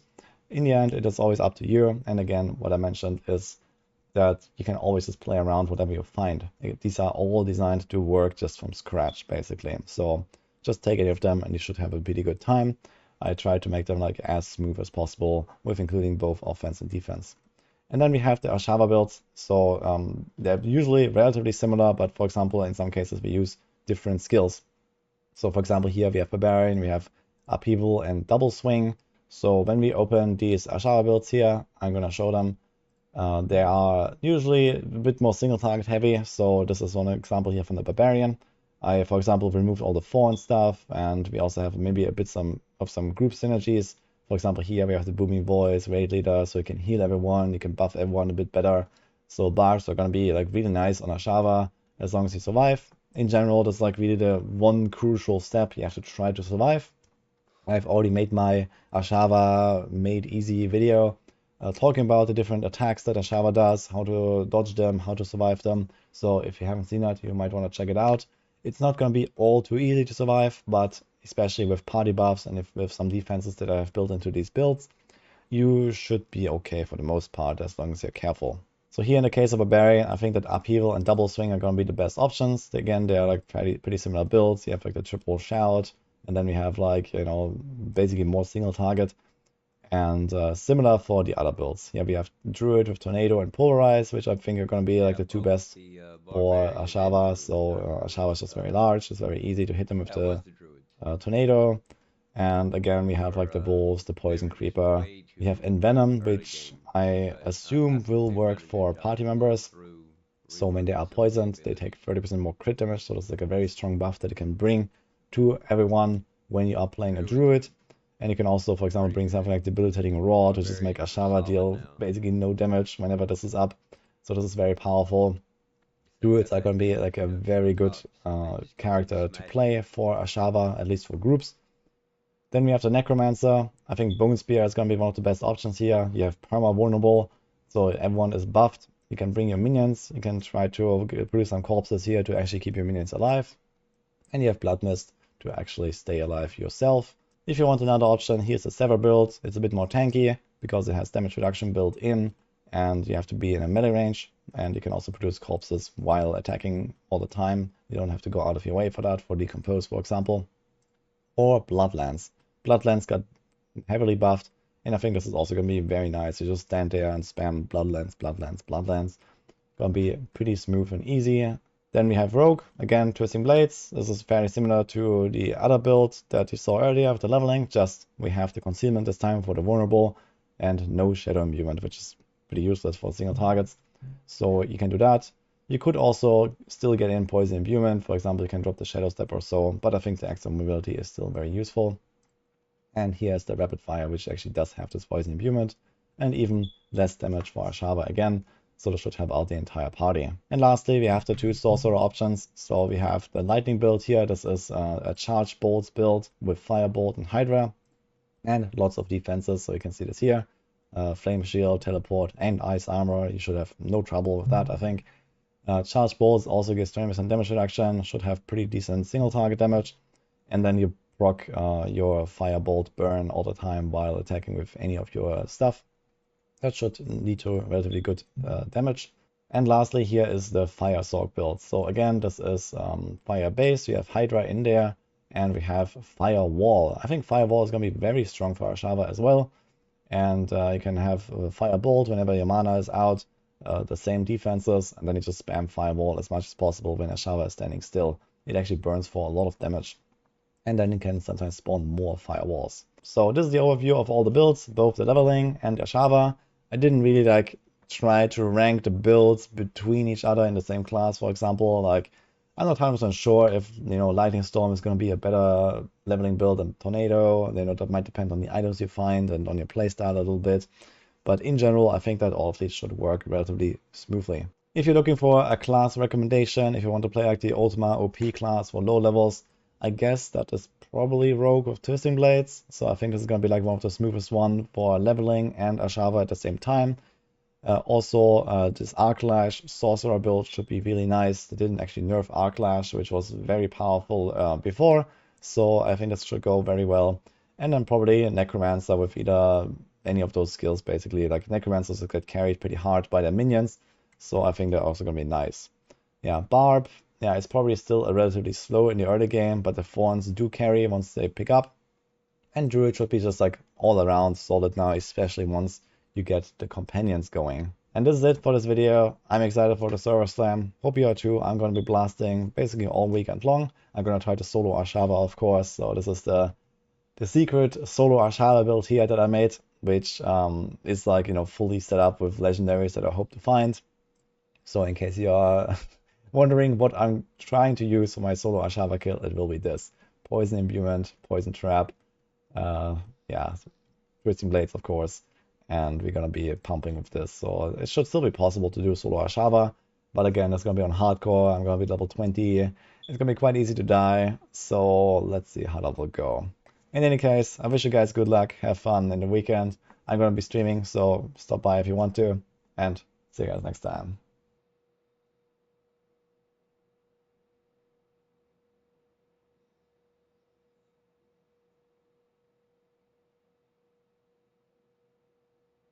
Let's watch the Riker Diablo 4 video. It's a long video. It's a big video. We're gonna do it. We're gonna go all the way through. Yeah, we're not watching In the com. video. No. I think No. this is the first time I ever done any. Holy fuck, I do not want to watch. This will be the first time I even. Fucking Asmon video.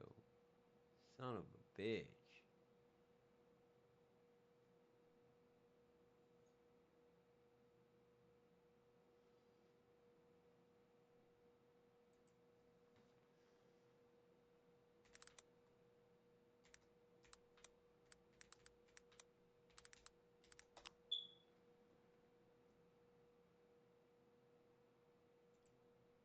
Hey, what's up guys, it's Nyx2, and today I'll be showing you guys why I think Rogue is currently the best class in the Diablo 4 beta. This is a bit of a controversial take at the moment because everyone seems to have the impression that Sorc and Necro are much better, and while Sorc and Necro are very, very strong, I think most people that think that they are stronger than Rogue by a large margin simply just haven't used the right build on Rogue, which, as I'm sure you can tell by the gameplay, does absolutely insane damage. The build does so much damage, in fact, that with a very unoptimized setup and not min-max gear really at all, I was able to kill the world boss 6 times back to back by just swapping layers over and over again, which I posted a video on yesterday if you're interested in checking that out. Not only does Rogue have by far the highest boss DPS in the game at the moment, it also has the best mobility out of all of the classes, allowing you to just zip through the map, which is a ton of fun, but it also has extremely strong AoE capability, enabling you to clear dungeons very quickly, and honestly just making it a super effective build overall. You can also build into a ton of survivability if you're having issues with that. Honestly though, the best part about this build is you only need one legendary for it to become very strong, and you happen to get this legendary as an aspect through completing part of the campaign in Act 2, so when the game does actually come out, you can pretty much have this build set up in just a couple hours of playtime and just completely blast through the leveling process, which is exactly what I plan to do. Before the game comes out, I'll upload a very in-depth leveling build guide, and I plan to do that for pretty much all the characters, so if you're interested in that, make sure to subscribe, like the video if you end up enjoying it, and stick around till the end to see a full dungeon run. But without further ado, let's just get into the build. I'll get into the entirety of the skill tree in a second here, but first I want to explain what the core of the build is, which is pretty much Twisting Blades. By default, what this does is it's going to impale an enemy, dealing a decent amount of damage. While they're impaled, they take extra damage, but it's also going to have this sort of boomerang effect where once you impale them 1.5 seconds afterward, the blade is actually going to return to you, and while it is returning to you, it also does additional damage. So it creates kind of this boomerang effect where I hit this guy and then the blade is going to follow me after the 1.5 seconds and hit anything in its path. By default, this is particularly strong. Where this gets very, very good is when you pair it with the legendary, which I'll talk about more in a second here, which essentially makes this return effect have an additional orbiting effect. So as you can see, when it returns, it now orbits around me for a second. On paper, this is not particularly insane. The reason that this is very good is because not only is it going to do a portion of that damage from the return hit, but it's also going to, let me get away from this guy because it's loud. But it also is going to effectively double dip into the Twisting Blades cooldown reduction that we get here through the Advanced Twisting Blades node immediately after the second one, which basically anytime that the Twisting Blades returns, like boomerang passes through enemies, it's going to give us cooldown reduction. But the orbit actually counts for this as well, so we get a crazy amount of cooldown reduction just by using these two things together. This is why on bosses, etc., you see that I'm just getting my cooldowns back ridiculously quickly, making it to where I have nearly 100% uptime on all of my imbuement skills, as well as Dark Shroud for survivability, and my Shadow Clones for an additional 60% damage. This is pretty much the only thing that you need for the build to work. Obviously, there's more legendaries that synergize very nicely with it, but honestly, you don't really need anything other than this legendary. Because not only is it going to, give you additional damage for Twisting Blades, but it's also going to make you tap into that cooldown reduction again. It also just does a whole bunch of separate damage instances, which is good for a myriad of reasons. I'll show the rest of my gear later for those of you that are interested, and you're interested in min-maxing legendary powers, etc., and I'll talk about some good options there. But first off, we'll talk about the rest of the build. So obviously, if our goal is to be able to spam Twisting Blades, and that's going to do the majority of our damage, that is going to cost resource. So the way that we have pretty much infinite resource is going to be through Inner Sight, where anytime we attack marked enemies, it's going to fill up our Inner Sight gauge, and then when the gauge is full, we get unlimited energy. And when you're fighting a single target, that's the only enemy that you're fighting, and you're going to be proccing this very, very quickly as well, pretty much infinitely, because Twisting Blades is going to do so many separate instances of damage. It's going to count as attacking that enemy, so you're going to fill up the inner sight gauge infinitely. So having energy literally is a non-issue, but also we can solve some of our energy issues when it comes to ad clearing with our talent tree. So let's just go into everything that you want to use. When it comes to the basic skill, it honestly doesn't matter. If you're leveling and stuff, I think Blade Shift is good for movement speed, Invigorating Strike is very good for energy regen, and Puncture is good for applying vulnerable, but you end up getting to a point where the build is so fleshed out that the only thing that you're doing is right clicking, and left clicking is just a waste of your time, even if you're trying to apply vulnerable. So ultimately, use whatever you want. If I really wanted a left click, I would probably use Puncture for the vulnerable. I just have 2 points into Invigorating Strike, just in case I'm ever like super out of energy. I can just plop that in there. Obviously, you want to max out Twisting Blades so that it does more damage, and then you get the Enhanced Twisting Blade, so it does 30% increased damage when returning. Very good. Of course, the cooldown reduction there. I ignored all of this, but if you want some survivability, spending 1 point into Sturdy and then dropping 3 points into Siphoning Strikes makes you pretty much invincible as long as you have a decent amount of crit. But because the Twisting Blades Orbiting does so many separate instances of damage, you crit a lot with it. Pair this with our Shadow Imbuement, which also does a whole bunch of instances of damage. You're going to be healing pretty much full health anytime that you attack enemies. Regardless of getting into our movement, Shadow Step is a skill that you want to never take off. Not only does this do very good damage, it also makes you unstoppable, it passes through enemies, it has a 100% lucky hit chance, which interacts with a lot of things as well, but it's also just insane for movement. You can also get a legendary that gives you 2 charges of this, very good. But also, if there wasn't enough reasons to think Shadow Step was one of the better skills in the game, it gives you 50% movement speed, and it's going to give you 8% crit against the enemy that you 8% crit chance against the enemy that you Shadow Step towards, and it's also going to stun them. And stunning enemies has a whole bunch of interactions. Particularly, you can get damage against stunned enemies, and there's also a legendary that gives you 50% damage against stunned enemies. So, yeah, Shadow Step not only is your get out of jail free card, it does damage, it's your movement, it stuns guys, it's crazy. I have +1 skill to agility here, so I'm able to get dash for free. Otherwise, I would just put the 1 point into dash. This is purely for movement. Later in the game, when you're doing very, very high-end content, you may end up swapping dash out for a different skill because it's purely used for movement. Although, once you get more skill points, getting additional crit damage against enemies damage by dash is pretty good. And then you can also make it slow enemies so that you can take advantage of some slow multipliers. But for now, we don't have enough skill points to do that. For the rest of the tree, I dropped 3 points into Exploit to just do a whole bunch of extra damage. This maths out to about 3% per point, so about 9% overall. So that's pretty good. And then I have 1 point into Malice because we are applying Vulnerable through Shadow Imbuement. Shadow Imbuement is how we're going to be doing any amount of AoE damage. Pretty much just imbues our abilities, and it's going to make it to where anytime we kill an enemy while they are affected by this, they're going to have an explosion. I could talk about Shadow Imbuement forever, but basically you put it on and boom boom. Enhanced Shadow Imbuement, very good, so that any enemy that is injured while they are affected, have a 25% increased chance to crit them, very good. And then you also get Vulnerable, which is very good because you're going to be pretty much proccing these explosions all the time. Later on, I believe in Act 3, we get access to this legendary, which is basically going to make the vulnerability application happen all the time, because anytime we just cast the imbuement skill, it's going to trigger that explosion. So make sure to be on the lookout for that once the actual game comes out. But when you pair this with Shadow Crash, this doesn't really matter, but Consuming Shadows to get 30 energy each time you kill an enemy with shadow damage, which we're constantly doing with the Shadow Imbuement, you get a crazy amount of energy regen, which is very, very nice. Then for the rest of our points, I just went into Shadow Clone. This is just an ultimate skill, it just makes you do 60% extra damage when it's up, pretty much. And then I dropped 2 points into Innervation to just gain a whole bunch of extra energy.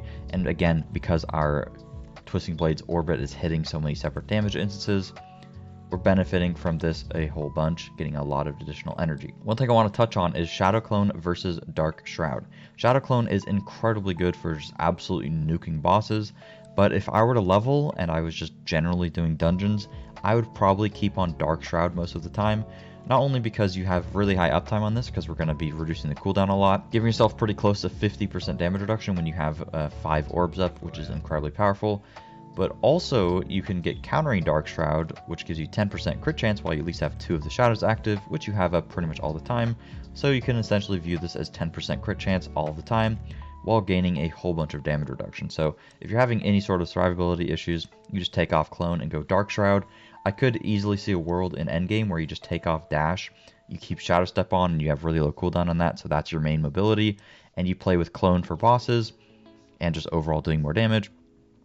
Then you play with Dark Shroud as well for that damage reduction. If you wanted to melt bosses even more, you could take the points out of Innervation and get the Super Shadow Clone, just do 20% extra damage. There's a whole bunch of other places that are good to spend your points on, but after a lot of testing, this is what I prefer for the current version of the game. If you're interested in where I would spend the points past level 25 for leveling, etc., just make sure to subscribe and I'll have a fully in-depth leveling build out eventually. When it comes to stats on gear, I'd recommend aiming to try to get damage to close range enemies on pretty much as many pieces as humanly possible.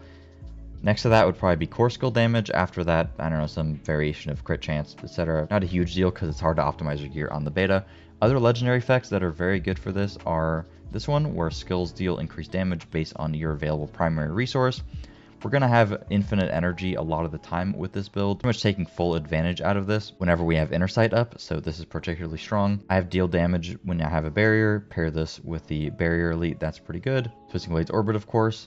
And then I have critical strikes with our core skills, meaning our Twisting Blades increases our attacking speed so we can just spam it out even more. And then I also have increased critical hit chance against injured enemies, not all that big of a deal. The Shadow Step one, giving us 2 charges of Shadow Step and refunding it if we happen to kill an enemy with the Shadow Step. Very, very good. The extra damage against stun enemies I mentioned before. This one I think is particularly cool. Anytime we dash, it drops a smoke grenade. Smoke grenade will daze enemies, so it's pretty good for just overall gameplay, and it counts as utility, but you can actually take advantage of this through damage multipliers, etc. So that's pretty good. And on the helmet, I just have 50% increase against unstoppable enemies, but you can actually get a helmet that gives you, I think I deleted it on accident. You can get a helmet that gives you movement speed anytime that you drop a smoke grenade, so that would pair nicely with the chest piece. Another thing that you can get is gain a free Dark Shroud Shadow every 3 seconds when standing still, but it's going to increase the damage reduction that you get from Dark Shroud by 2% per shadow. So overall, if you have 5 shadows, that's another 10%, but this goes up to 4%. So if you had a max roll, you'd be getting 20% extra damage reduction at 5 shadow stacks, so that's really, really, really good for survivability. Here I'll just show some dungeon gameplay. Like I was mentioning earlier, I do think that Dark Shroud is probably better for general dungeon gameplay or leveling, but not a big deal. I mean, the Shadow Clone is really, really good for just nuking elites. This is probably my favorite dungeon, Anika's Cabin, because you just get a whole bunch of legendaries, and I farmed it a bunch. The only downside, I guess if you want to call it that, with this build is that the damage is a little bit delayed. So obviously, I can just run through these guys, just completely decimate them, but the damage sometimes takes a little bit because I have to wait for the return to actually start happening. So the damage is delayed by about 1.5 seconds, and sometimes you'll have to backtrack because ideally, the fastest way to play this build is you just hit a guy and you walk away, hit a guy and you walk away, but the enemies aren't always stacked up for you to be able to perfectly do that. But if you don't have to kill every enemy, then it's a good way to play, and it's just really, really quick. In terms of what buttons you want to be pressing, I mean, you Shadow Imbue on cooldown, and then right after you Shadow Imbue, right click a guy, and then you just TP away from him with either dash or Shadow Step. Shadow Step, if it's available, is probably the best thing to do because it's going to apply that stun, and it's also going to give you the crit against whatever enemy you Shadow Step towards. But if you have stuff built, did I get enough? I didn't collect any of it. Dude, the objectives are so annoying. What was I saying? Dash could be better if you're playing the dash slows stuff, as well as I was trying to do it quickly, but now I'm just wasting time.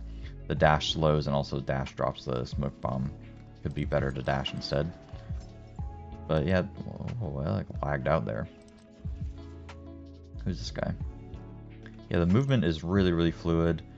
I think that there's more legendaries that'll make the movement even better. I don't even have any movement speed right now. You can get a whole bunch of movement speed with the build. There's even a thing where whenever you crit an enemy, you get movement speed. And that's an extra 15% in total. But yeah, just keep in mind that if your survivability is bad, definitely take off clones and definitely put on Dark Shroud. And if you feel like you don't have any healing, the only thing that you need to get more healing is the one tree that I mentioned earlier in the video.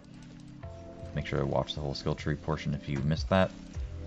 But healing on crits, and then the Shadow Imbuement gaining extra crit chance, while also the Shadow Clone, not the Shadow Clone, no, what am I talking about? The orbiting thing does so many separate damage instances that you'll just be proccing that a lot. Yeah, I feel like the gameplay is almost kind of boring to watch because it's like, yeah, you know, I'm just walking through, blowing everything up. I have to pick up this garbage. I really wish they would kind of, I don't know, redesign the dungeon so I didn't have to pick up a bunch of garbage, but whatever. Do I only have to get one? Oh, I only have to get one. Okay, speedrun. Speedrun, world's fastest dungeon run, confirmed. Is there a boss here? I don't remember if this is a boss. If this is a boss, world's fastest dungeon run. No, it's not a boss. Unlucky. The build does feel kind of annoying sometimes when you have a situation like this. Like, you can actually run out of energy if you can't get your inner sight procced and there's not like a whole bunch of guys. But it's just because they're, you know, spawning and trickling in. One side issue is that when you're super geared and you kill everything instantly, you can't fully take advantage of the cooldown reduction because everything just dies so quickly that you don't... Oh, there's no boss? What the heck? Alright, well, I'll roll some boss footage because I imagine a lot of people skip to the end and they want to see a boss. I thought there was a boss here. But like I was saying, sometimes on like little enemies, it's hard to get the cooldown reduction if you're just instantly killing them because the Twisting Blade isn't orbiting a lot, but I mean, who really cares, you know? You get more than enough cooldown reduction as it is, and if you're one-shotting, that's a good problem to have, right? Anyways, that's pretty much it. If you enjoyed, please sure to drop a like, subscribe for videos similar to this one, and thank you guys so much for watching. Have a good one, and peace.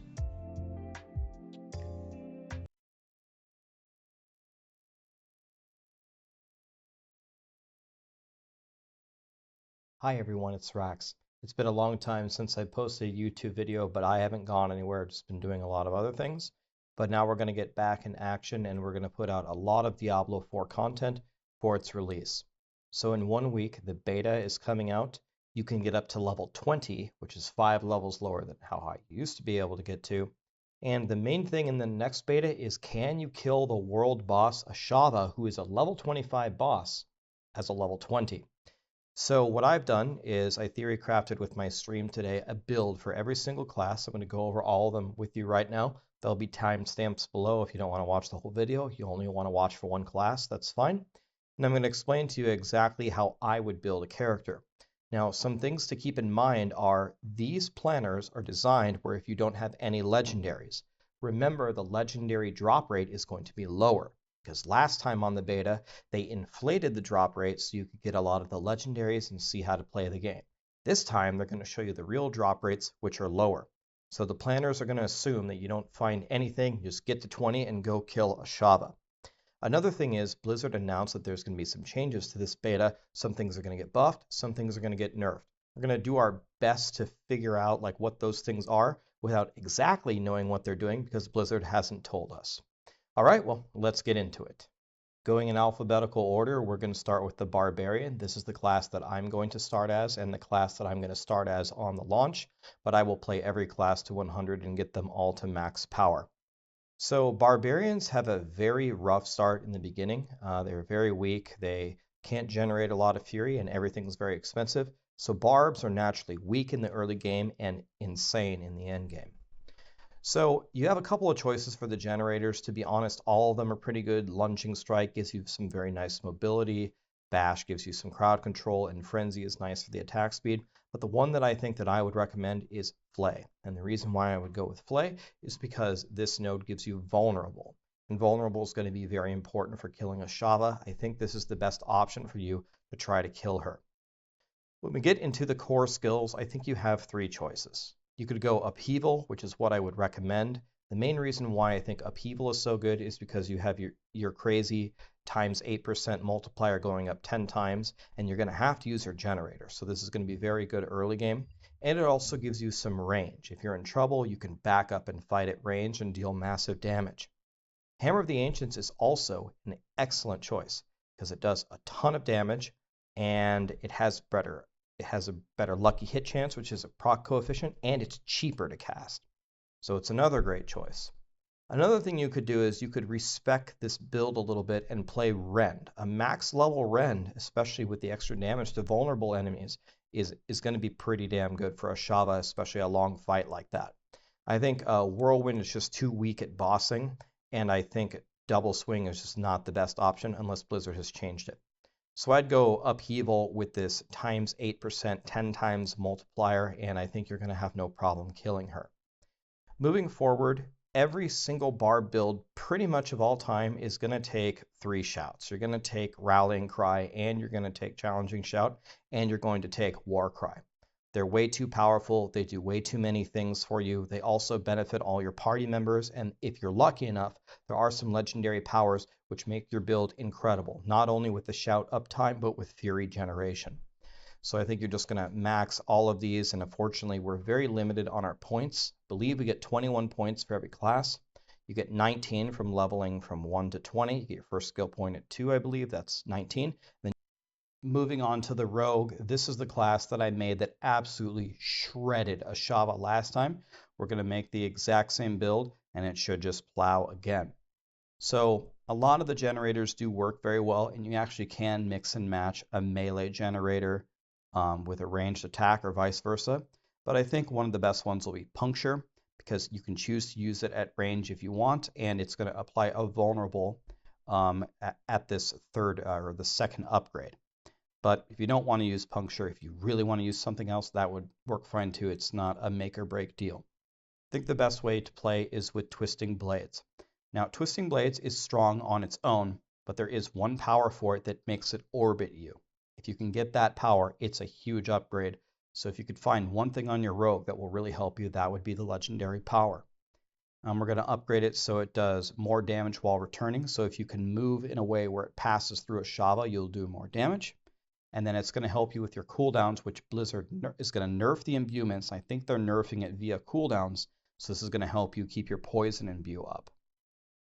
If we go down here, we are going to take Shadow Step. It's going to give us some incredible mobility.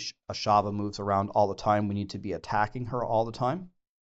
We're going to get increased critical strike chance, and we're going to reduce our cooldowns of Shadow Step as long as we haven't hit her with Shadow Step in a while. We'll also take Dash once again to move around quite easily, and if we hit her with Dash, she's going to take 20% increased critical strike damage.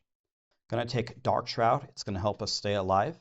This upgrade is going to help us keep Dark Shroud up, and this is going to give us a 10% critical strike chance. Now, down here, I was really hoping for a way to take Debilitating Toxins. This would give the entire 12 people 15% less damage. We just don't have enough skill points to make it work. I just don't think it would work. Instead, we're just going to pick up Poison Imbue, which is probably the best imbue for single target damage. And then the two choices here, we do have the imbuement, or the mixed poison imbuement, which is on Lucky Hit, 30% chance to deal double the poison damage. So it's a 30% chance multiplied by the Lucky Hit proc coefficient of Twisting Blades. It essentially nerfs it to like a 10% chance. And then at some point with like a fully powered Rogue, I think blended poison imbuement would be better. But with such weak gear and with so few points, I'm guessing that mixed poison imbuement would be stronger in this case. If you can get a lot of critical strike chance, or you want to respec a different way to pump your critical strike chance in your talents, then maybe this would be a little bit better. Again, it would be nice if we could take multiple imbuements. People were asking about the cold imbuement for the stagger, and people were asking about caltrops with that. Maybe that's the way to go. But I think Rogue, just going with the good old-fashioned Twisted Blades and the poison imbuement, is exactly how you're getting Ashava down. Last but not least, we have the Sorcerer, and I am going to show you guys a brand new 5-head Galaxy Brain Sorcerer build that has never been seen before, and no one has even dreamed of playing this. This is the Chain Lightning Hydra Rogue that literally 99% of sorcerers were playing last time. Now, they have said that they are going to nerf Chain Lightning, and I think they said they're going to nerf Chain Lightning single target, and the way that they would do that is nerfing this node. So depending upon how they nerf this node, we may need to make some changes. But if that's all that they're nerfing about Chain Lightning, then it's still Chain Lightning, because Chain Lightning destroys for leveling up, and it's still going to be a perfectly fine option for the boss. The thing that's going to kill the boss for us anyway is the Hydras. So we just lay the Hydras, lay 2 Hydras, they're going to kill everything, and you're just going to win, especially if you can get the power for the additional Hydra. Now at the top, the best generator for leveling, pretty much without equal, moving on to the Rogue, this is the class that I made that absolutely shredded Ashava last time. We're going to make the exact same build, and it should just plow again. So a lot of the generators do work very well, and you actually can mix and match a melee generator with a ranged attack or vice versa. But I think one of the best ones will be Puncture, because you can choose to use it at range if you want, and it's going to apply a vulnerable at this third or the second upgrade. But if you don't want to use Puncture, if you really want to use something else, that would work fine too. It's not a make or break deal. I think the best way to play is with Twisting Blades. Now, Twisting Blades is strong on its own, but there is one power for it that makes it orbit you. If you can get that power, it's a huge upgrade. So if you could find one thing on your Rogue that will really help you, that would be the legendary power. We're going to upgrade it so it does more damage while returning. So if you can move in a way where it passes through Ashava, you'll do more damage. And then it's going to help you with your cooldowns, which Blizzard is going to nerf the imbuements. I think they're nerfing it via cooldowns. So this is going to help you keep your poison in view. Hi everyone, it's Rax bringing you a Diablo 4 update, which I think will mean a lot to a lot of you. So first of all, there was the Diablo 4 developer talk today about the post-season launch, and they're talking about the different seasons and what they mean. There's a huge blog post here. I mean, I'm only going to cover this for like 60 seconds, but essentially they said seasons are coming. They're going to bring new mechanics to the game. They want you to, all the basic stuff you would expect. They're going to bring new stuff to Diablo 4, things for you to enjoy, fresh concepts and ideas, yada, yada, yada. There's a season journey that you work through. One important thing about the season journey, unlike in Diablo 3, is you don't have to do the whole thing. So for example, if you look here on the screenshot, it says complete 7 of 9 of the objectives to go to the next chapter. This is important because Diablo 4 has things like PvP. If do something in the PvP zone is an objective and you hate PvP, if you have to do every objective, it forces you to do stuff you don't want to do. So as you work through the season journey, you don't have to do everything. And the top secret is so they can hide what's coming in season 1. And every single season obviously is going to have a certain theme to it. They kept joking that season 1 might be about zombies, but it's actually not about zombies. Then they talked a lot about the Battle Pass, and there is a huge misconception about the Battle Pass. Now, I'm not really one to just sit here and defend Blizzard, but there is no pay to win in the Battle Pass. There is a free path, and in the free path for playing the game, you unlock power. And you get like these little tokens that you can spend to get more power. This is free, it's for everybody.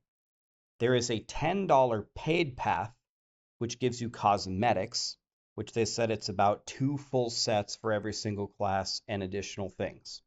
For $10 compared to other games, that's probably worth it if you like cosmetics. There is no power in the paid path. None. Then, if you spend $25, you get the paid path. I think you get an exclusive emote, I think it is. And you get to skip 20 tiers of the paid path. Now, let's cover this one more time. The free path has all the power. The paid path has all the cosmetics. And if you get the tier skip, it only skips the tiers for the cosmetics, which means no, you cannot pay to skip 20 tiers ahead in the free tier to get the power. The only way to get the power is to play the game. So there is no pay to win. You're not going to get any stronger if you spend money, but you will get cosmetics. There are a lot of different questions on that. That's how it works. Here you can see a screenshot of some of from the free path. You will get these little tokens to pump stuff like extra XP or more gold or more rare materials. Okay, that's an example. That's pretty much it. They talked a lot about the cosmetics. They wanted to call out that it's not just all the best cosmetics are in the shop. You have to actually play the game, and you can get really nice sets in the game as well. And the whole dev stream is here. But that's not really what I want to talk to you about today. Right after this blog ended, they released the build where you can like pre-download the beta that we're going to play in a few days. And I think the build that we used to play on the last beta was like 8 or 0.80 or something. And this build is like something like 0.90. And they said that this build is much closer to what we'll see on the launch. Well, they said that they're going to make some changes and they're going to balance things and they're not going to let anything get out of hand. And a lot of things have been nerfed. Some things have been buffed, but a lot of it has been nerfed. And a lot of what has been nerfed is what is, what you think it would be, the builds that everybody is talking about. So I want to show you a few examples. I could literally sit here, show you a million examples, but let me show you a few of them. And then I'm going to show you what that means for the server launch, in particular to the builds that I made you. And I'm probably going to have to make another video tomorrow, right before it releases, to give you different builds. So let's start with Barbarian. And Barbarian is, if you did not know, the class I'm going to start with. I'm going to main every class, but this is the class I'm writing the guides for on Maxwell. So this is the one I pay attention to the most. And Barbarians got hit pretty hard. Where it hurts us the most are shouts. Our shouts are how we're going to generate all of our cooldowns. They're the most powerful thing for us, and they're how we stay alive. All of them have essentially been nerfed, and I'm just going to show you a few examples. Let's start with like Upheaval, though. Let's look at some skills. So if I compare, so this is Diablo4builds.gg. They don't have the new data mine. This is the old data mine, so how it used to work on the old beta. Now, Lothric here, I believe that's how you say his name, he has the updates, so we can just go back and forth and compare them. So let's look at Upheaval, how it used to be and how it is now. So you'll notice Upheaval does 98% damage how it used to be, and luckily when we upgrade it here on the new beta, it's the same. But if you go a little bit further, dealing direct damage with a skill that's not Upheaval causes your next Upheaval to do 3 times more damage, up to 10 times. So we're going to get 30% from this, right, when we fight a Shaba. Well, now what it used to be was 80. Went from 80 to 30. So now all of a sudden, this rune kind of sucks, and this rune may be way better. By the way, just to call something out, this is just the skills. This doesn't even cover the items and all the changes that we made. Another thing that I need to call out that a lot of people don't understand is even from the data mine, we haven't seen all the items yet, which is probably a good thing. We just spoil the whole game, right? We don't want the whole game spoiled. But if you look through every class and every skill, you'll notice there's changes to a lot of things, especially the things that you've liked to have seen. So then my first thought is, okay, well, this rune would be really good for a Shaba because we have to use Flay a lot because we don't have any Fury. So what happens to the other rune? And luckily, I think the other rune is exactly the same. Okay.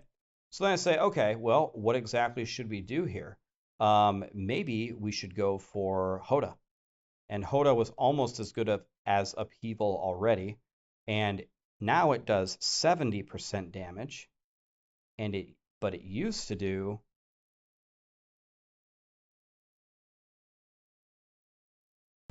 All right.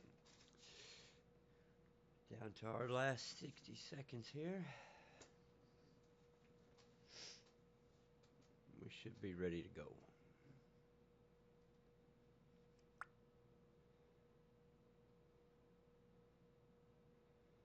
Come on, we are ready.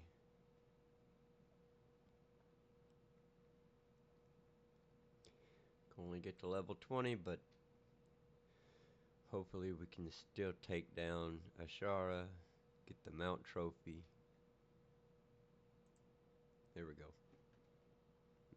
Let's go ahead and get in.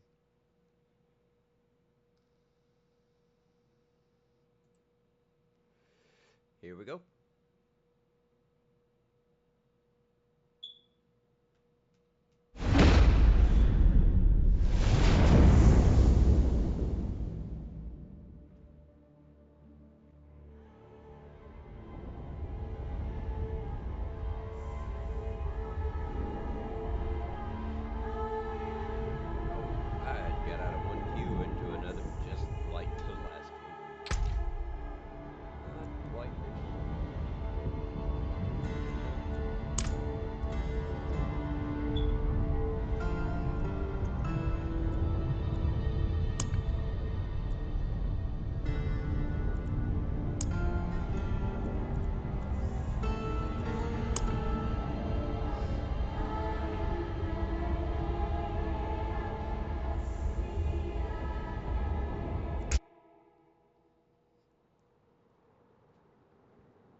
still look awesome Thine though. eye wisdom guides me. Doth my path is wrought with darkness, guide my soul to thy sacred light. Blessed Agroid, thy eternal light protects me. Thy divine wisdom guides me. Quiet. Though my path is wrought with darkness. Shut up.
Sanctuary was never meant.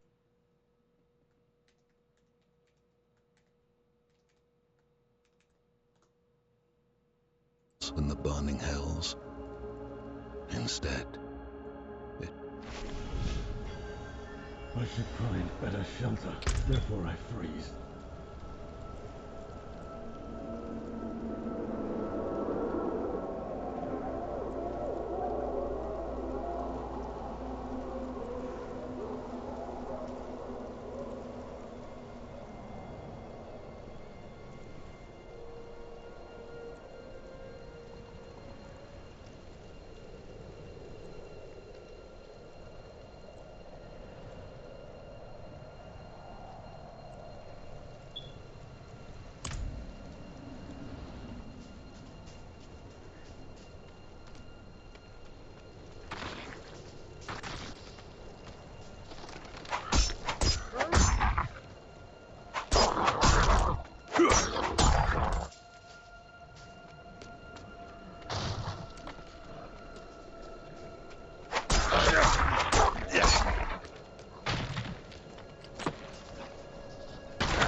Road's blocked.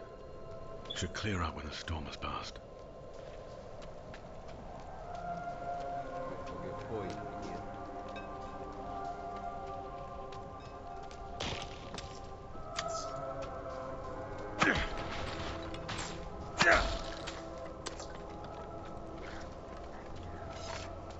Another abandoned town.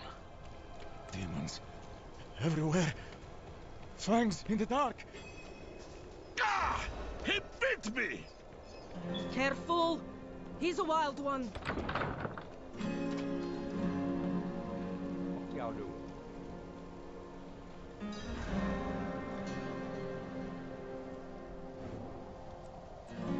What's it to you?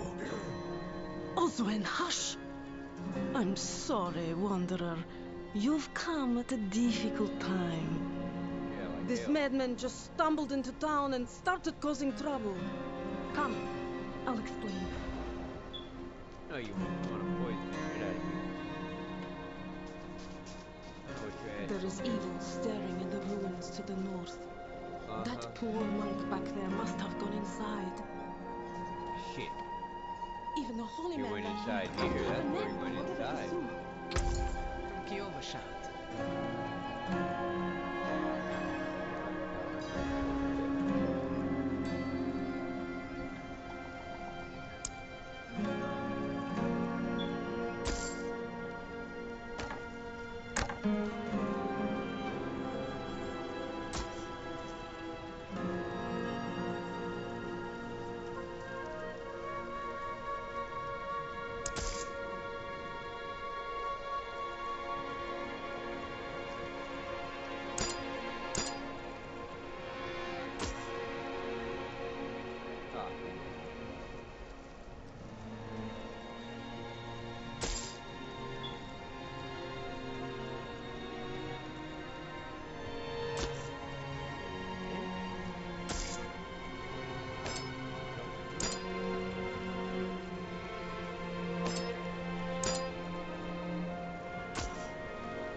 What's that?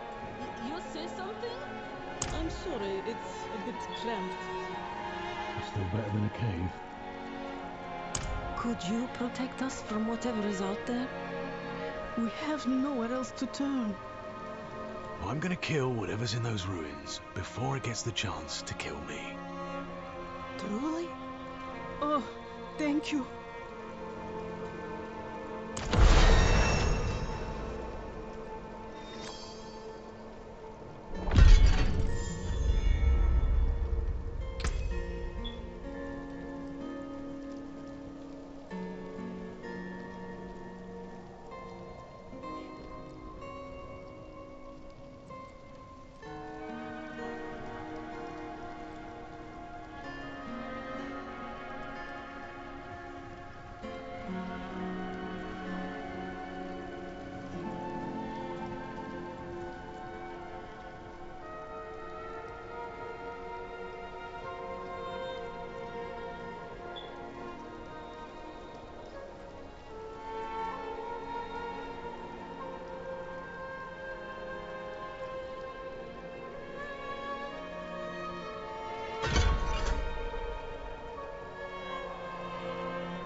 Once.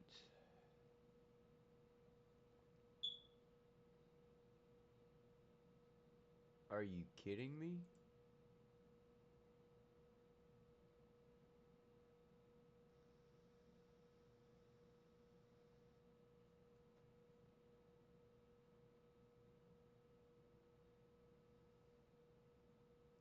Are you fucking kidding me?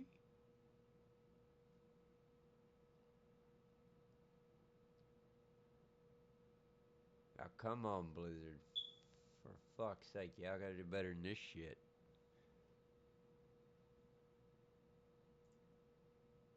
Kick me out of my game to get this update. That's slow as all fucking hell here. Come on now. I did my part. Downloaded the shit early, ready to go. Waited for 2 hours. If I get in the game, you kick me out the damn game.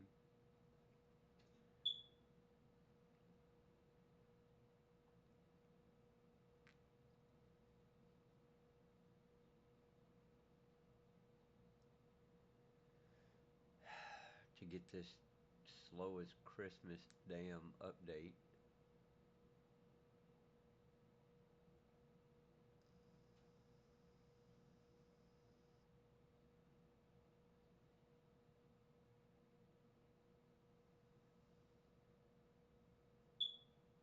Come on now, y'all gonna have to push out updates faster than this.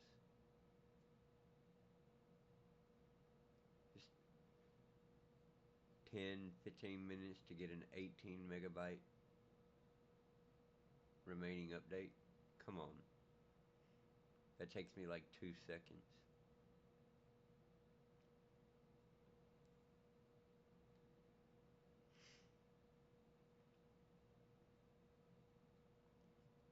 Your update going at 23 kilobytes a second. Yeah, y'all have got to do better, Blizzard. Freaking multi-million-dollar, billion-dollar company here.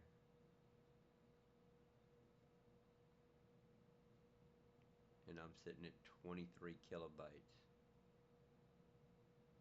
Jeez. Yeah, this part's unacceptable. I think I need a refund on my game. I'll wait till y'all get it where it needs to be. Then I might pay to play it.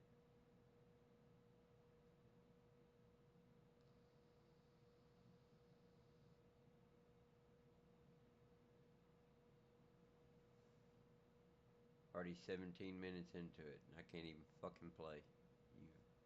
Ugh.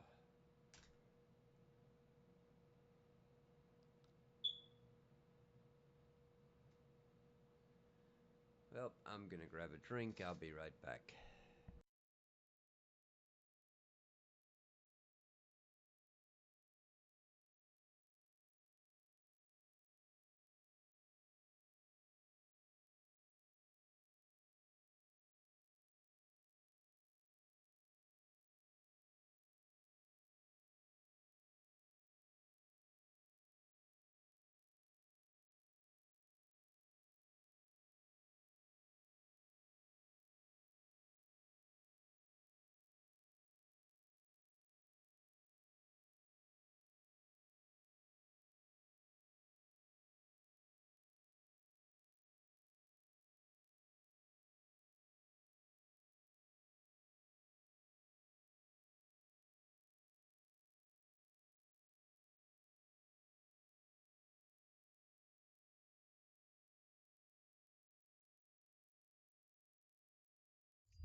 Alright, so we are back at lightning speeds, 20 kilobytes a second.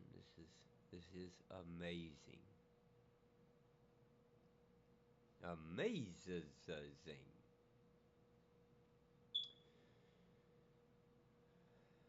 Oh, we're up to the max speed of 26 kilobytes a second.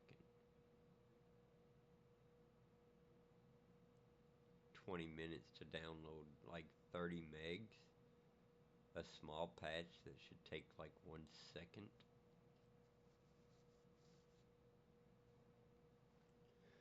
Come on, Blizzard.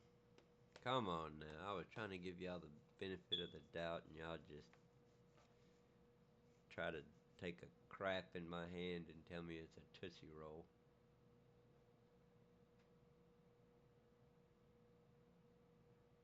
The hell? 11 kilobytes a second. I can install Windows faster than this shit. That's if I had to download it first. 11. What is taking so damn long? I mean, we kept a check. We watched. There was no update.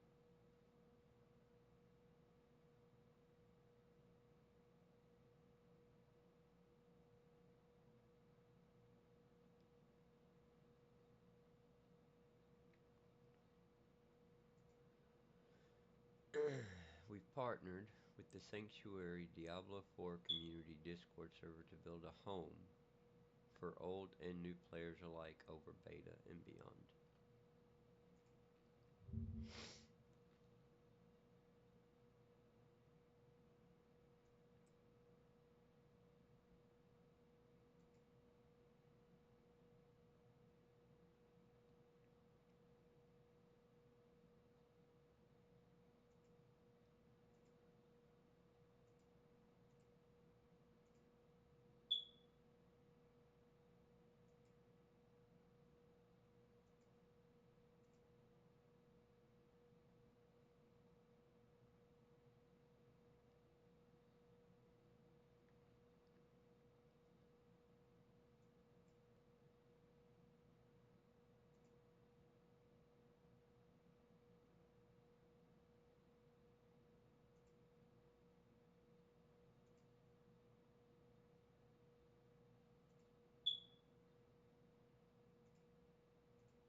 Come on now.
Second go with this.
Put us behind, but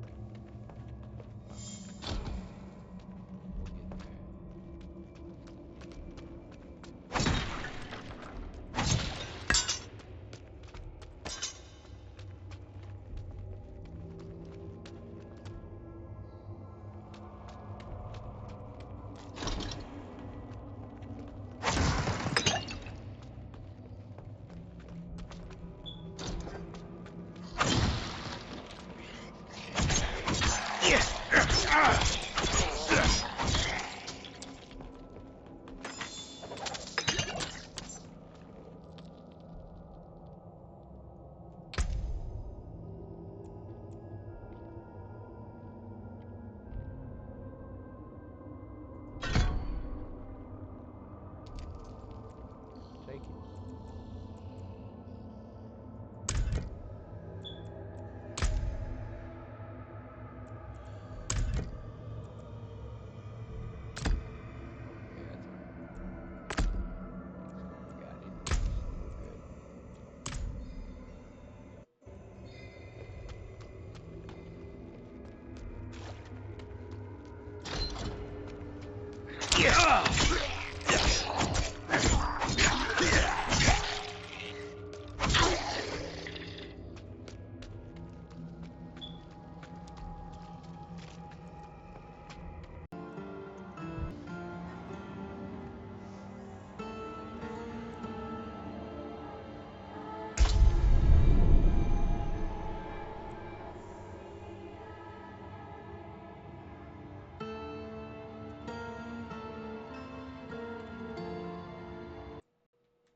I mean, I have been trying. Give me some credit.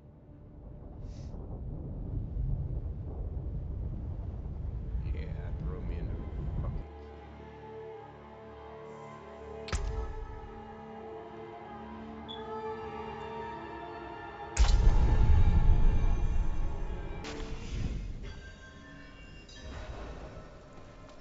Alright. Third time's the charm. Third time's the charm.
I need more time.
Need more time.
The old ruins are clear.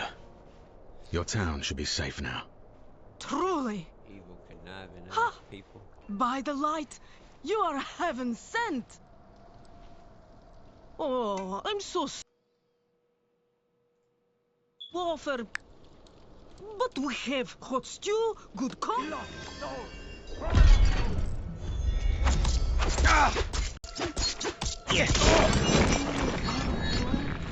Like us now. That was all of them. Light willing.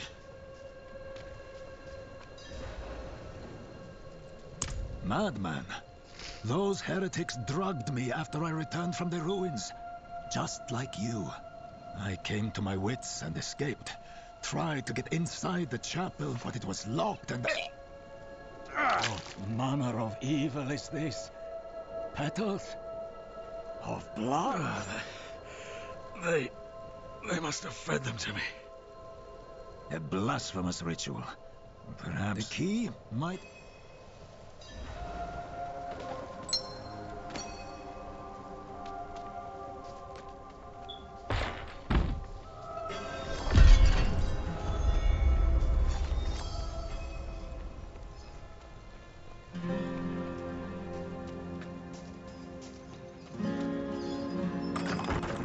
Blood petals, like the ones I was fed. Is this real?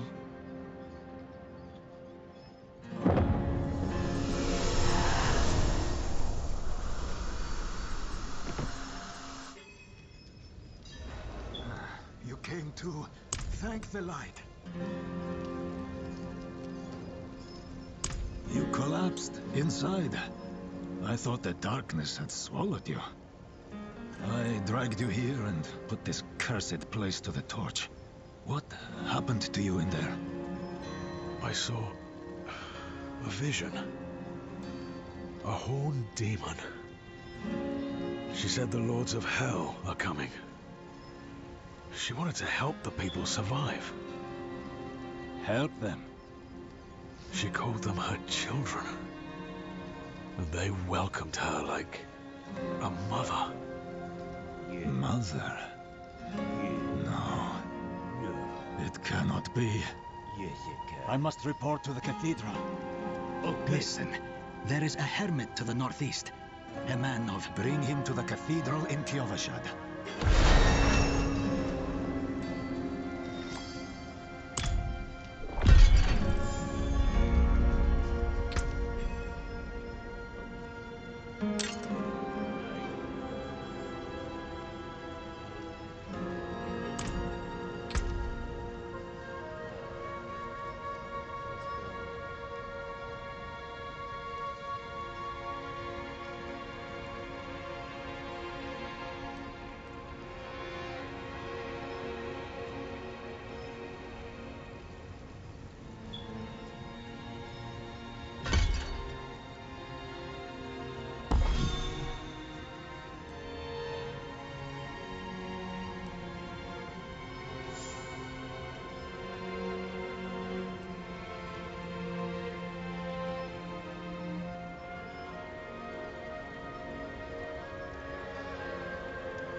Better than that.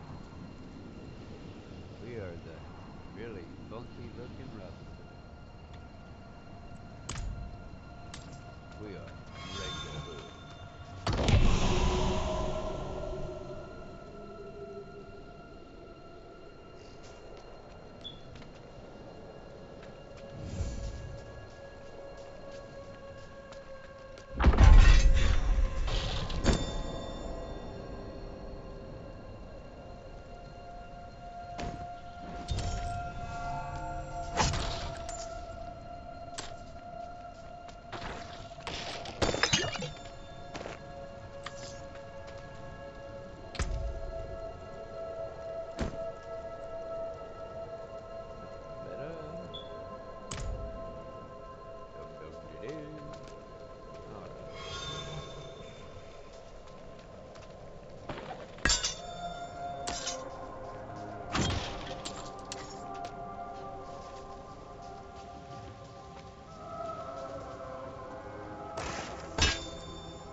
more colorful.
A little gold, so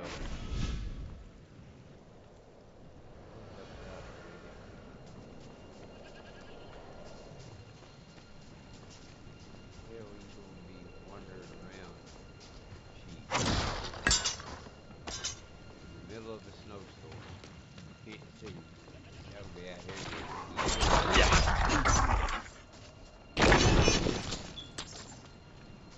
damn wolves everywhere and damn sheep just walking around like scaring the world. Loud as they want to be. Meh, meh.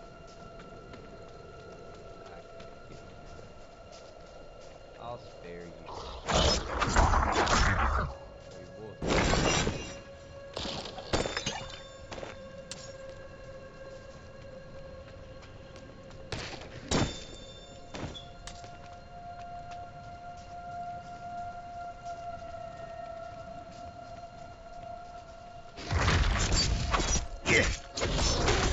I'm out of energy.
Time.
Is anyone here?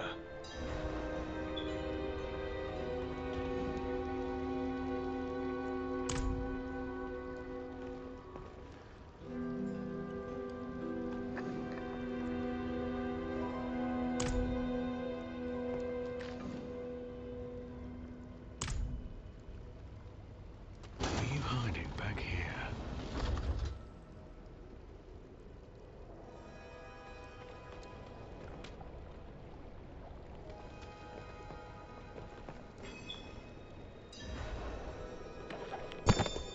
Short fangs. Young. Freshly turned. An easy kill. Further south than the others.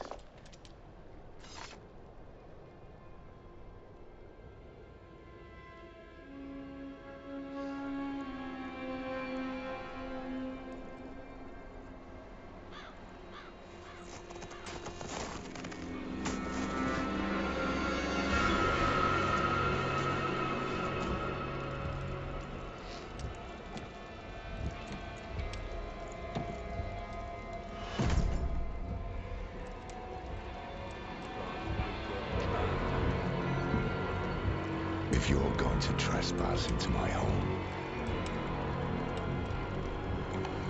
rifle through my things, then at least have the decency to join me for supper.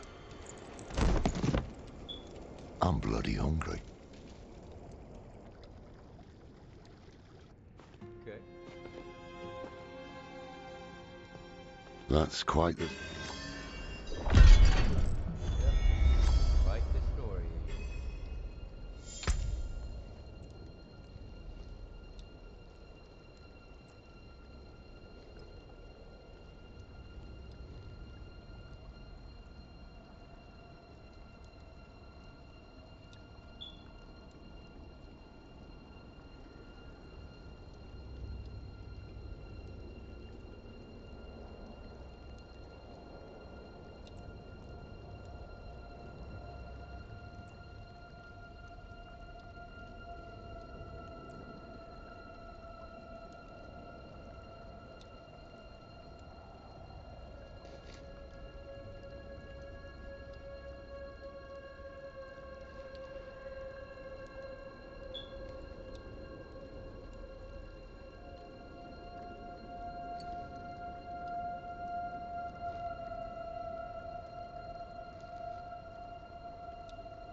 is it?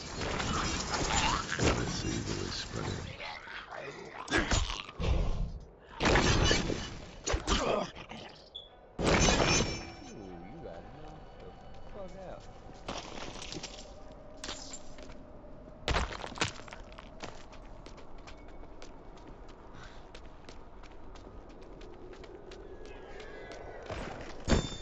I can't carry anymore.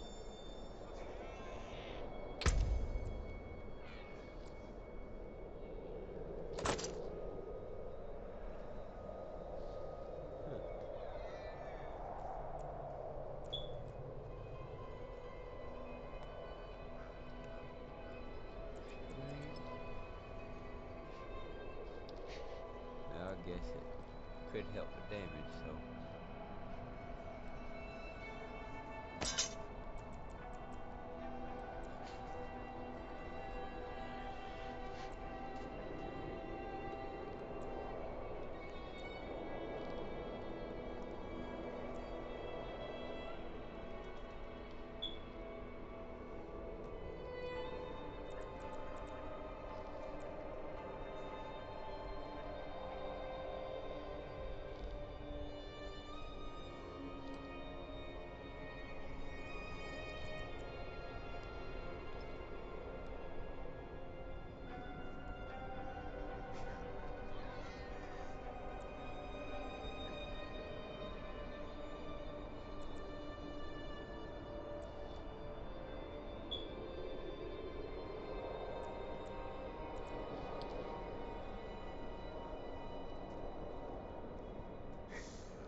I can't carry anymore.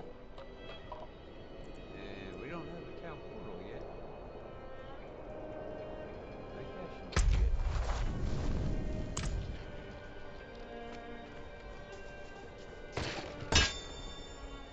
it. My bags are full.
I'm carrying too much.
live to see your day.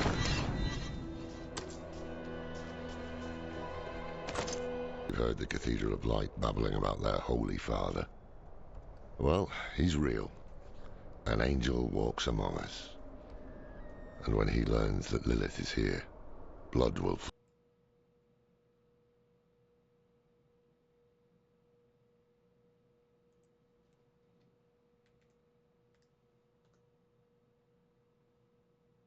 Kyovashad lies just ahead.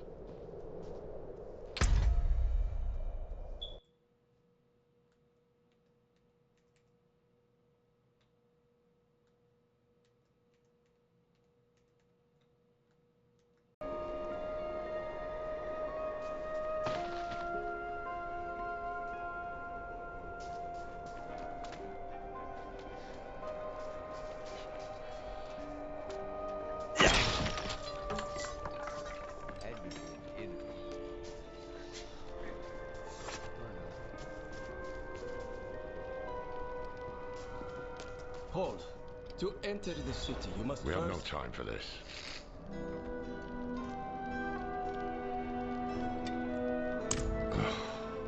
To enter Kyovashad, you must perform a cleansing ritual. Meaningless gesture, but some people take comfort in it. How dare you! Just let him through, lad.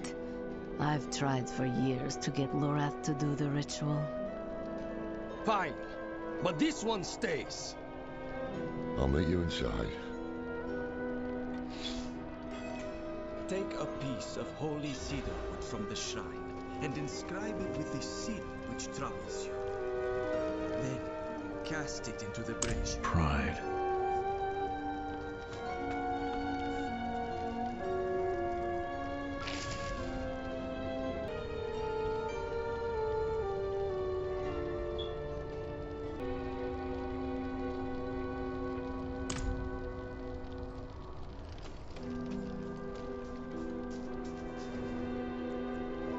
Good. You must feel as though a great weight has been lifted from you. Sure. Welcome to Kyovashad.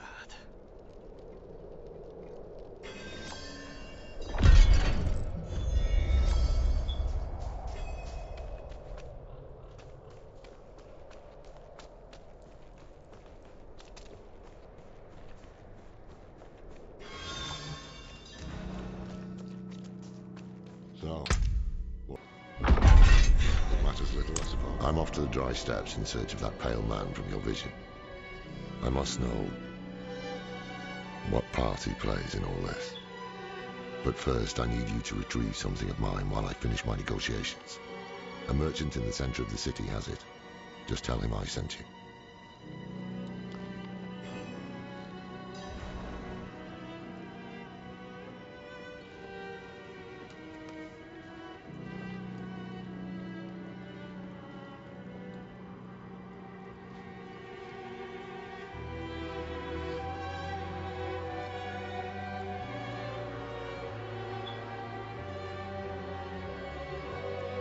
There was a prophecy, yes.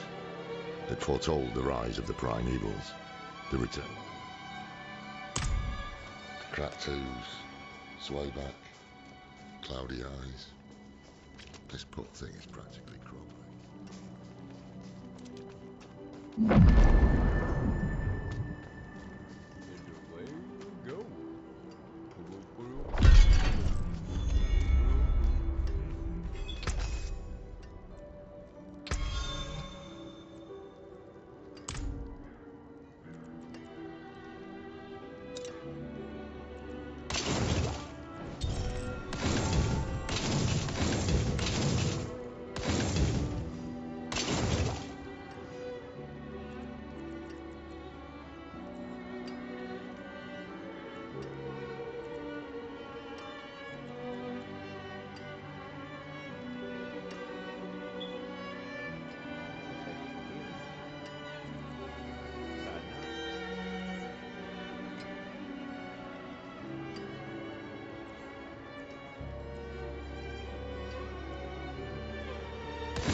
Nice.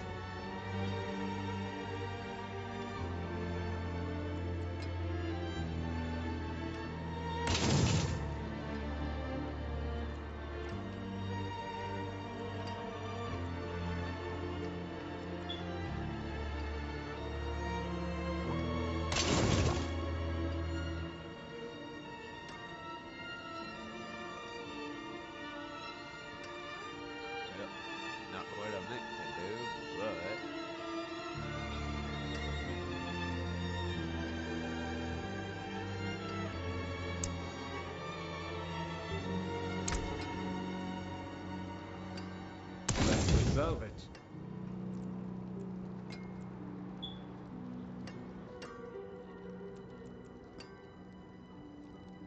You can take what's left.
Coin, did he? If he wants his weapon, you will need to pay.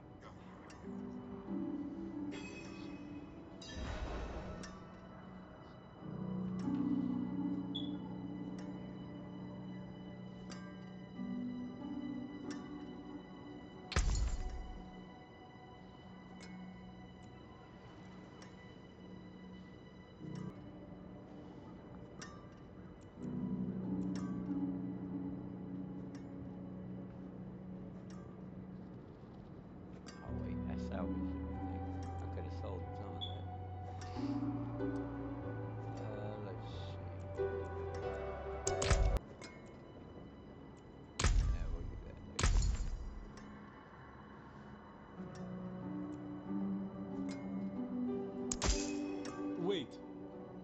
The old man sold me this too. He said he didn't need it anymore, but I think he'd want it back all the same. No charge. Alright, buddy, you say so.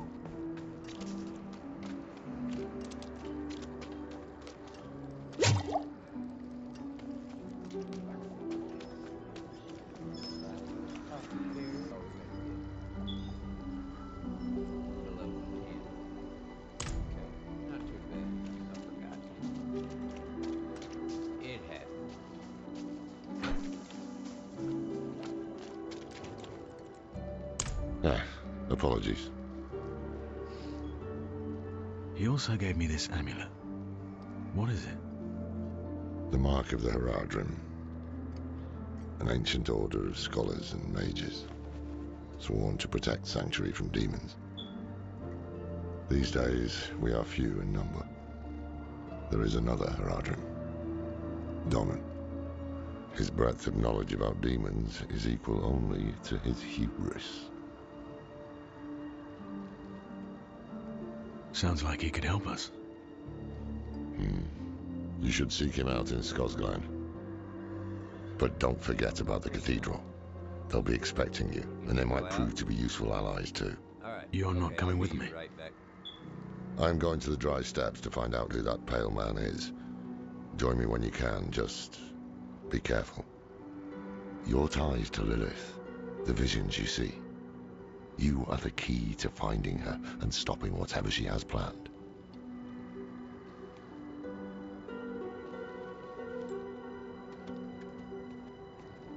Sometimes our paths in life are set to collide. We just don't know it. Whether it is by accident or fate's hand, there is nothing we can do about it.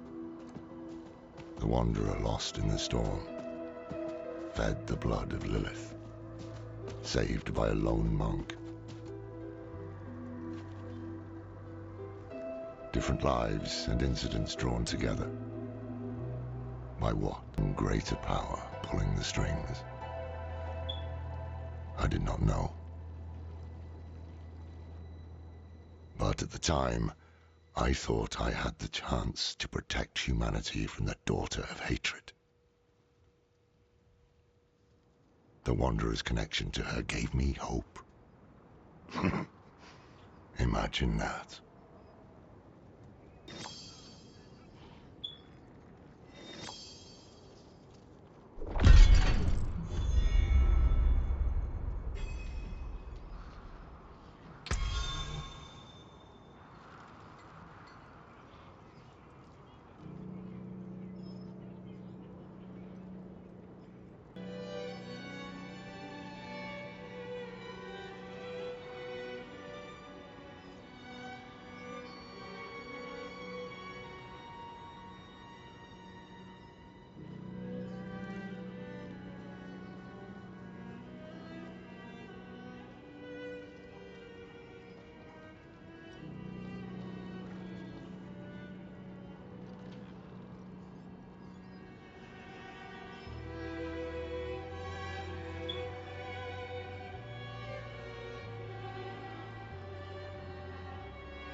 Server slammed. Pre-purchase. Well.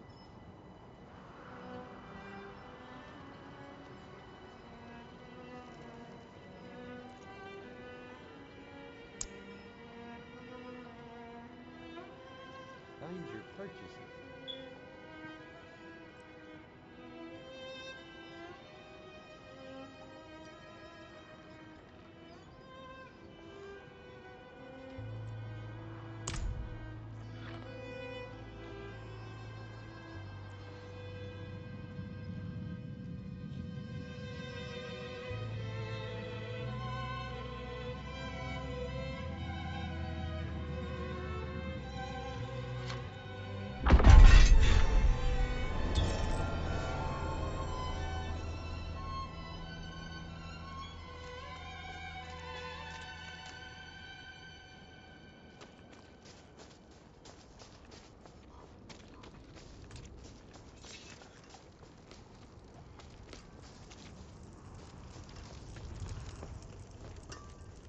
Arms for the light.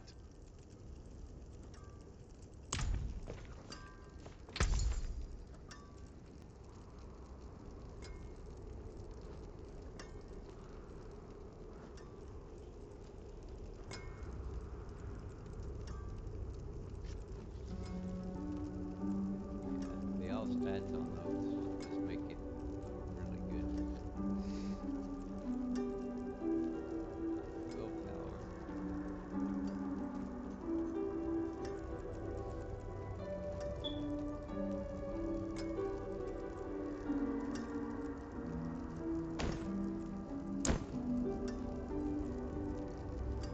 Good deal. Father bless.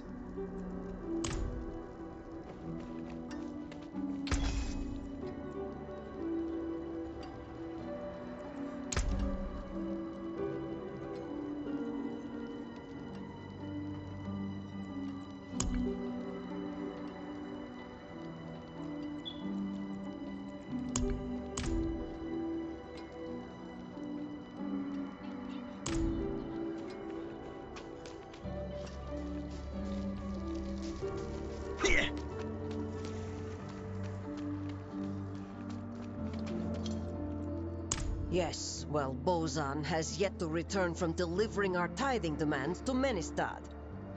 Perhaps you could sweep the roads and...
That'll just have to do, I guess.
demand blood.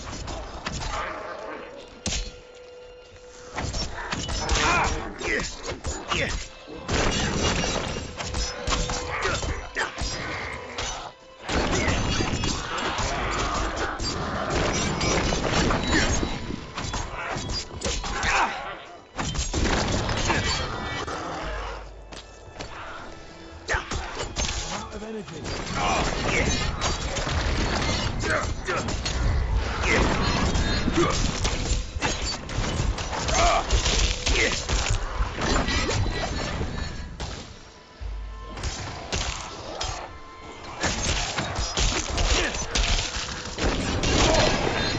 I'm low on energy.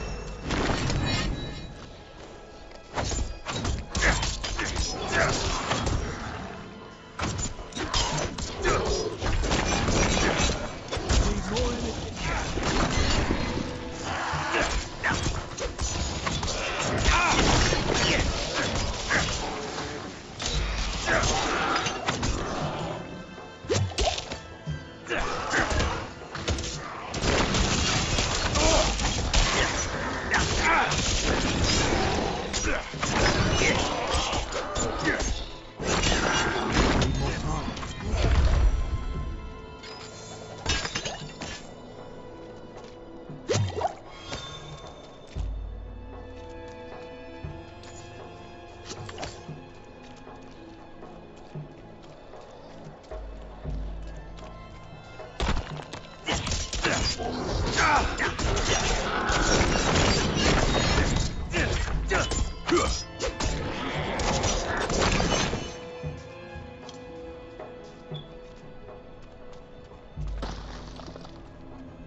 I need more time.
indeed I am. My god turned on me, tried to choke the life out of me. All I could do before I lost consciousness was go over the cliff. I need to return to Kyovashad and request a night escort. Please, take the tithing demands to the merchant lord Taugun in Menestad.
Far from the world in my hand. That makes 17 so far.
Hello.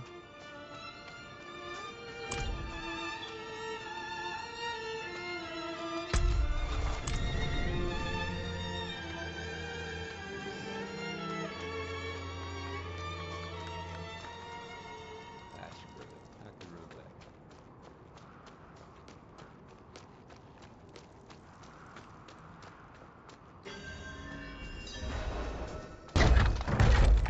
We were born in sin, children of darkness.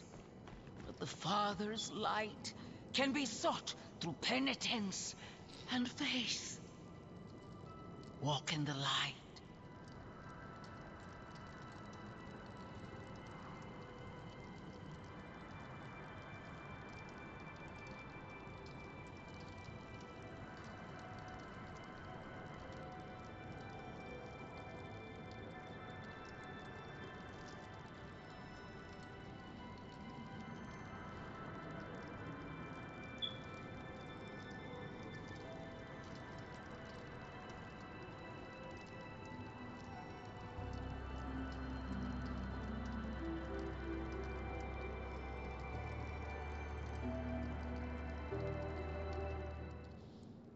We must be ever vigilant against sin, brother. Yes, Reverend Mother. Let the light of Inarius burn away wickedness. Let not temptation lead you from his holy radiance. Let righteousness sear away corruption and sin. Cast out thy darkness, for only light must remain. Cast out thine darkness, for only light must remain. Is this the one from Neves? Yes, Reverend Mother. Did Lorath not accompany you? He sent me on without him. Putting faith in that old man was a mistake. What could possibly be of greater import? Lilith. So, you know.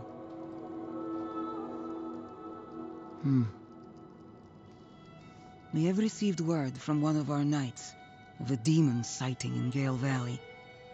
The description matches too closely to the sighting in Neves. If you would travel to Yelesna and take stock of the events there, you would have the gratitude of the Cathedral of Light. I had thought to send Lorath, but... Again, he fails in his duty. With or without Lorath, the will of Inarius shall be done.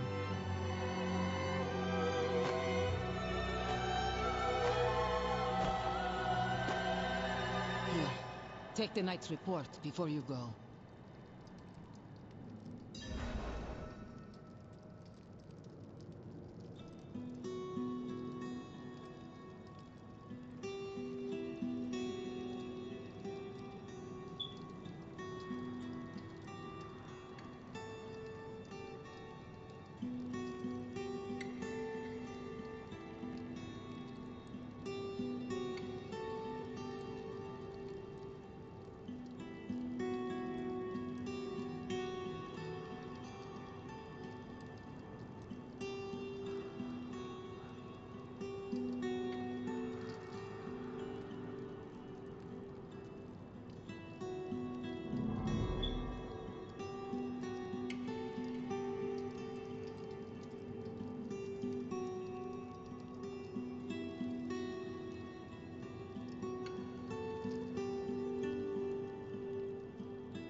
Reverend Mother, I received a report of a potential demon sighting.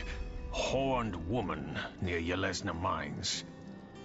Performed routine inspection, nothing yet. Sent in priest and escort of knights. We'll report in when we find something.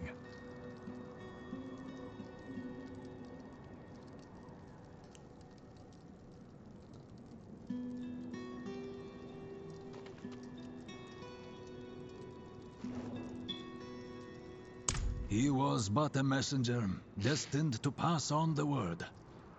Only Inarius had the wisdom to interpret the prophecy's true meaning.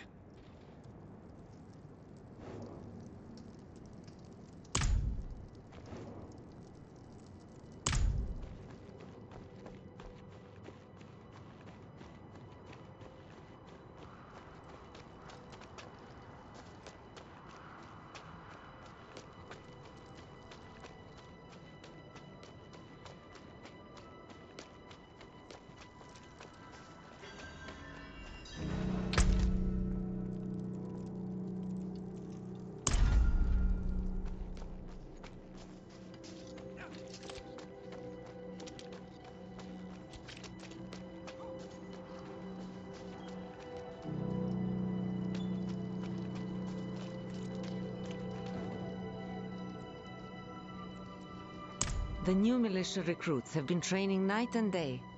They deserve a little praise. But I can't let them see me as soft. Mind giving them... Leave it to me.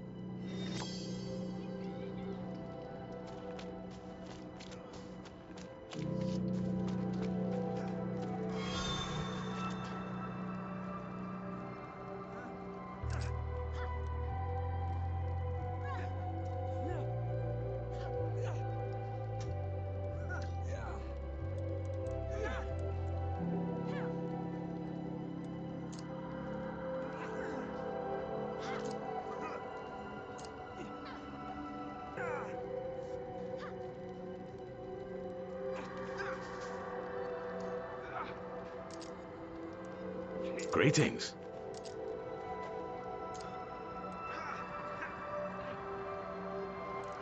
Efficient.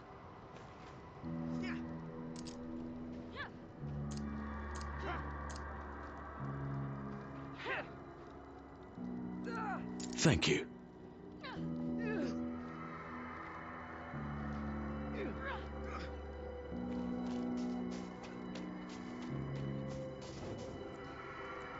Thanks.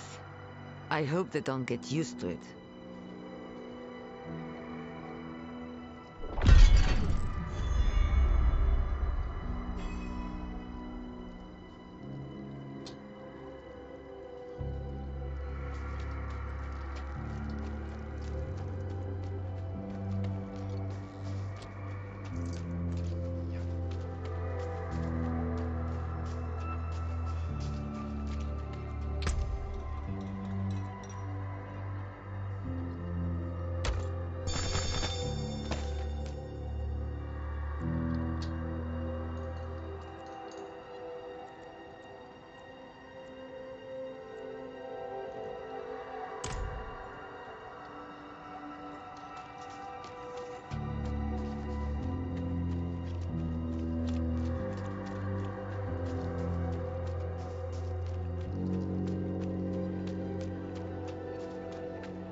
Father bless.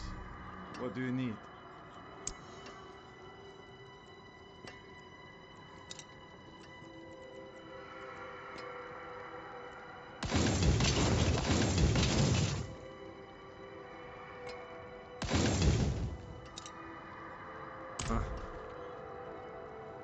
What will it be?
I am so very grateful. I will need to make the necessary arrangements. Please, excuse me. How did this happen? I shouldn't be holding this in my hands. It should be. Restraint, my lord. Restraint. Ah, yes. Of course. Carry on, Misty. Let me tell you, traveler. Next time some cutpurse makes a bucket, they'll be losing a hand.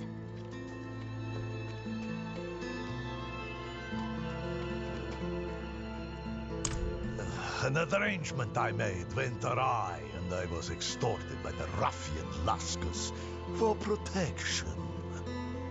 He's camped somewhere near the pass to the northwest. Return the gemstones he stole, and I'll make it worth your while.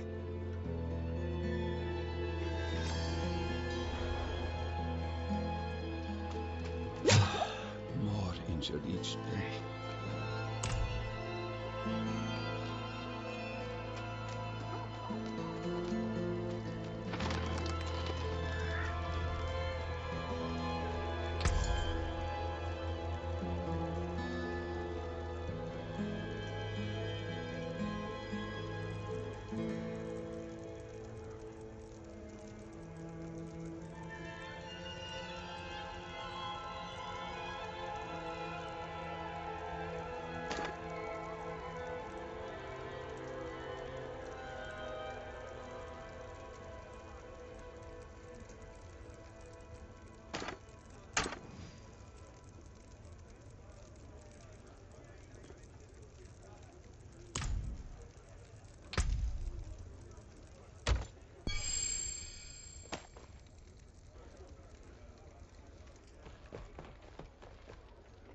I got furs, skins, and steel.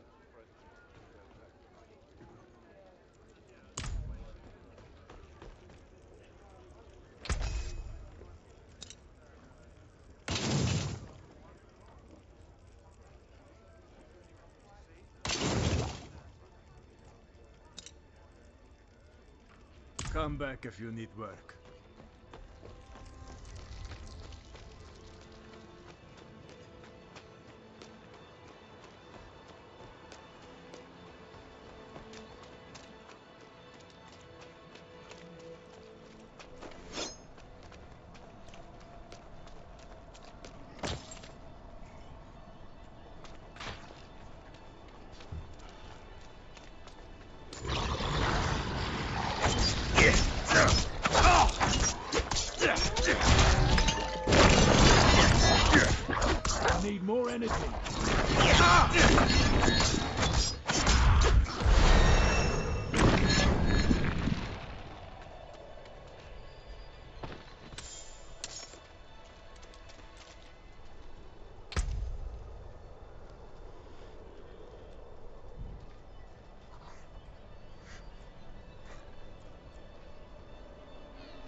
So, the deed is done.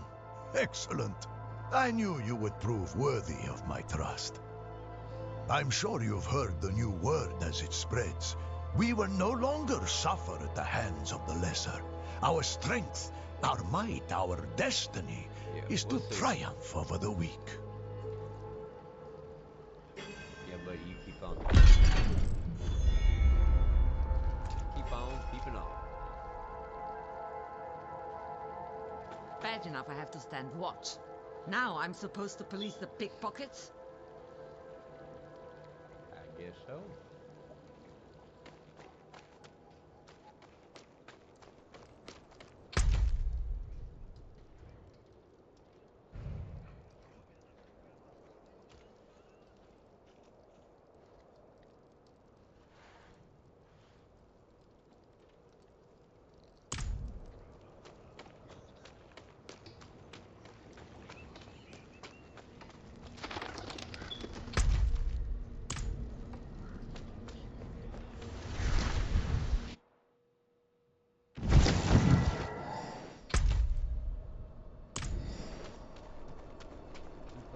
Following the road.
Get there.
Out in the middle of nowhere, there's a big ass temple like that.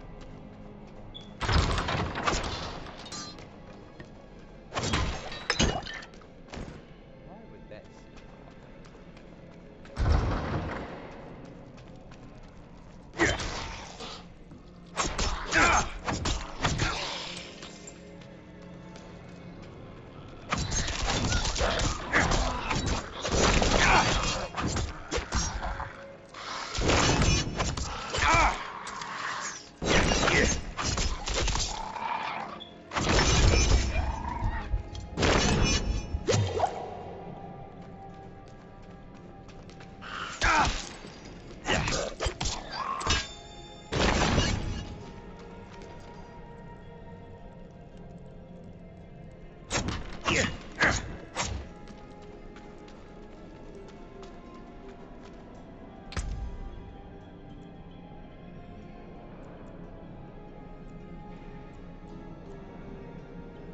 plus 12 to all stats? Yes, please.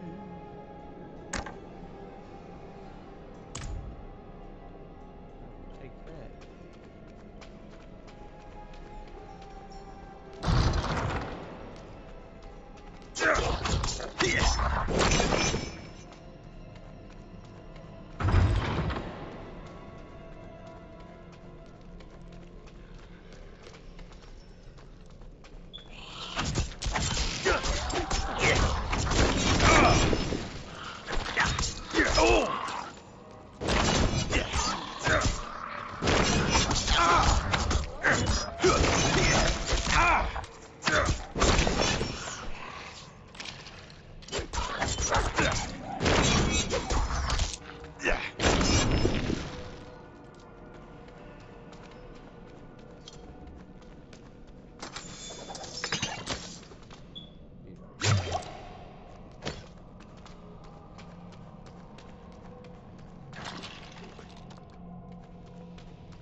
I'm not ready.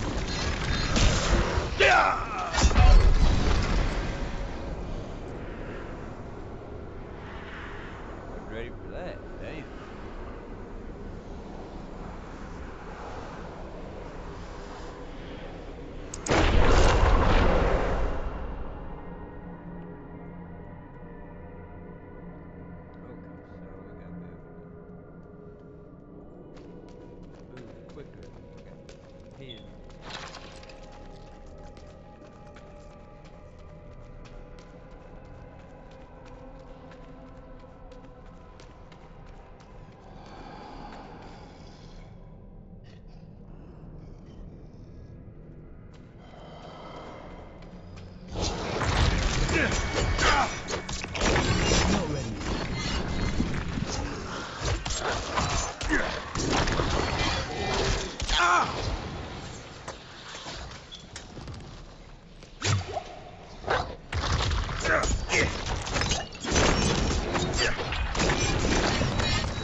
I'm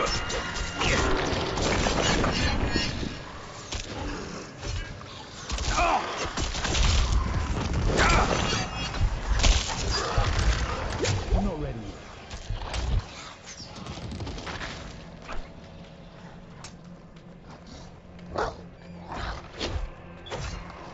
yet.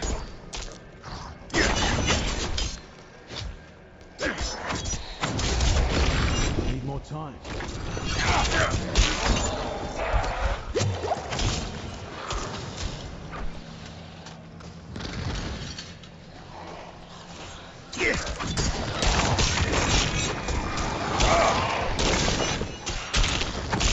I need more time.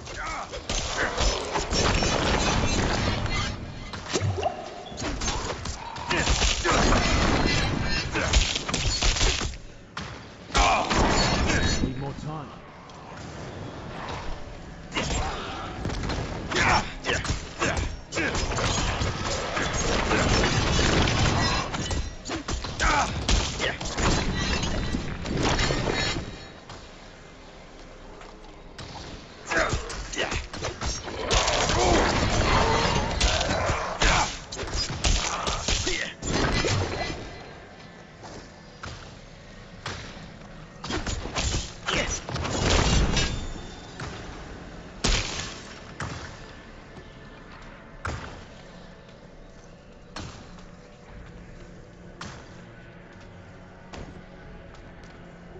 Shit.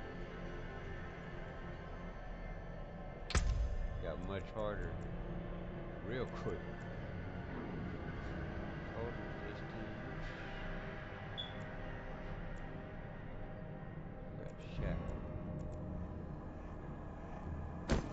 You're gonna take more armor right now.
Strike. No, we can. That yellow's actually decent.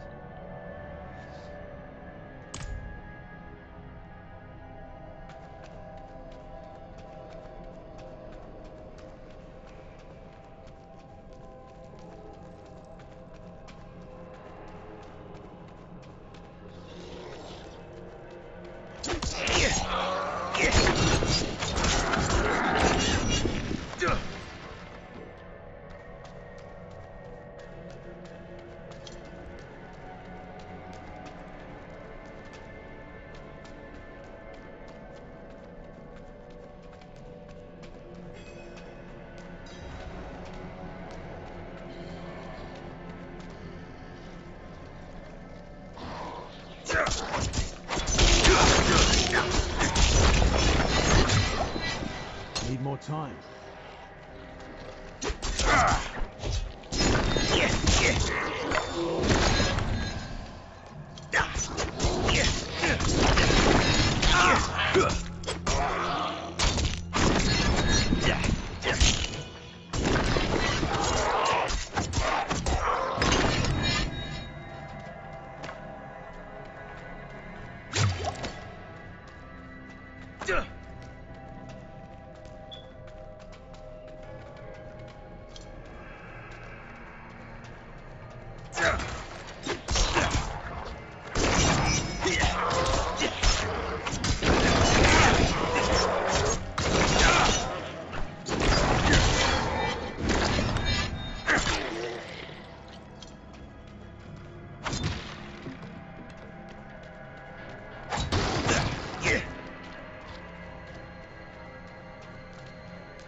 I need more time.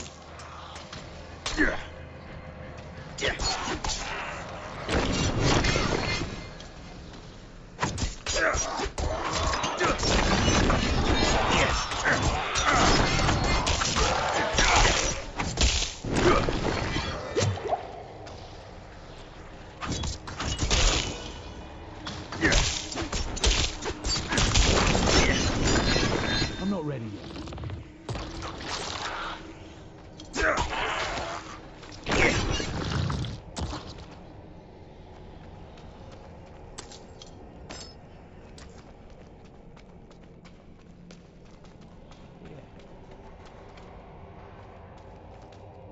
got more difficult, that's for sure.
Maybe we can make it good later. I don't know.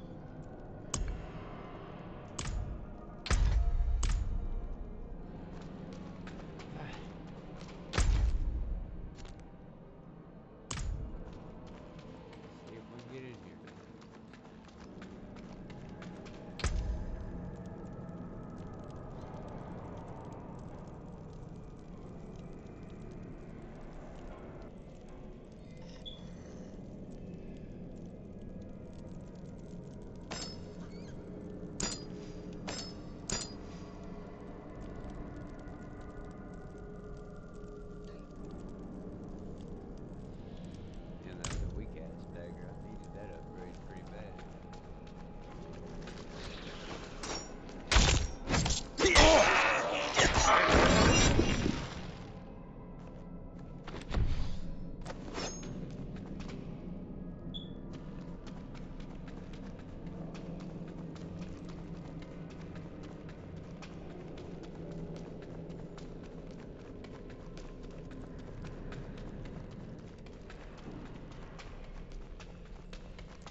time to recharge.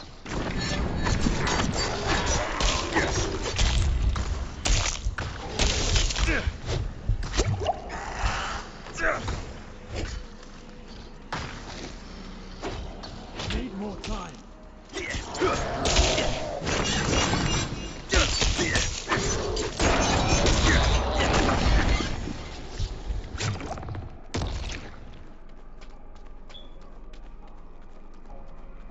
I ain't getting nothing out of that.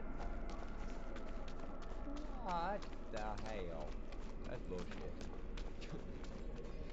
That was a little too hard to not get something. No, we got a little dagger out of there.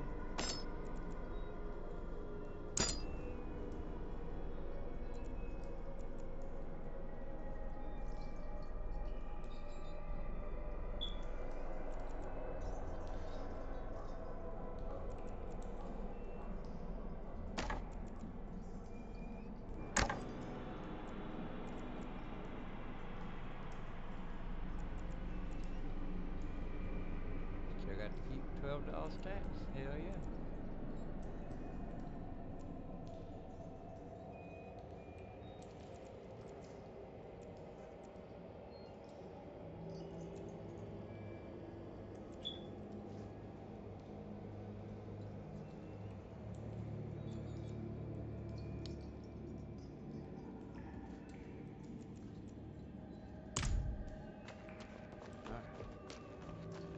What's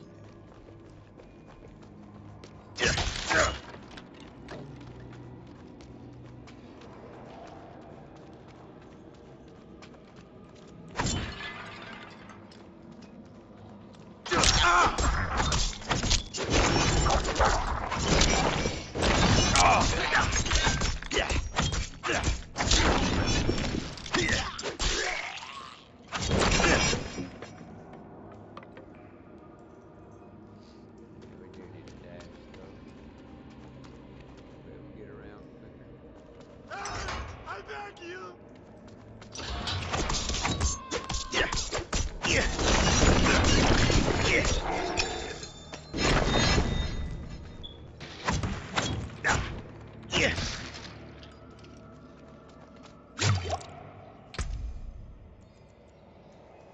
Free. Some damage and resistance. Every little bit helps.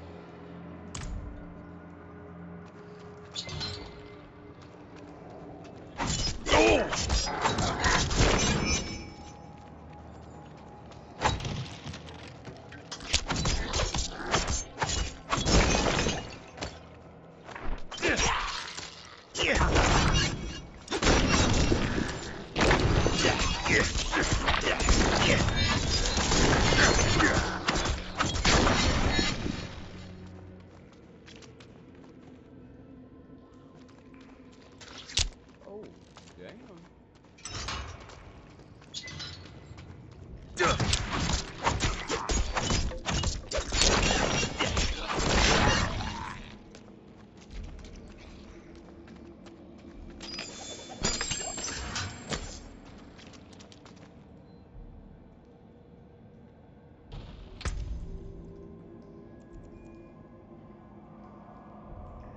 Dread-Eye Rare Dagger. Oh, hell yeah.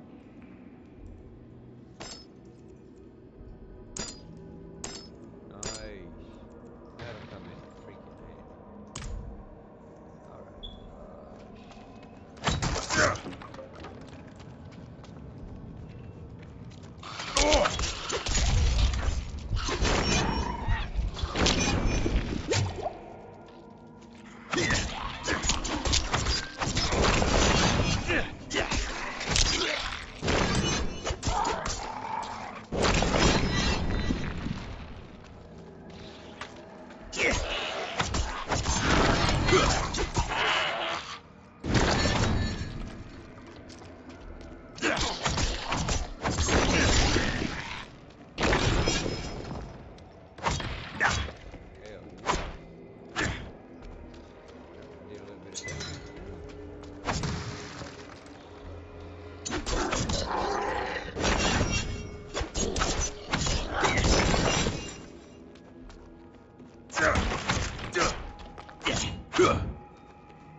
disconnected during a boss fight.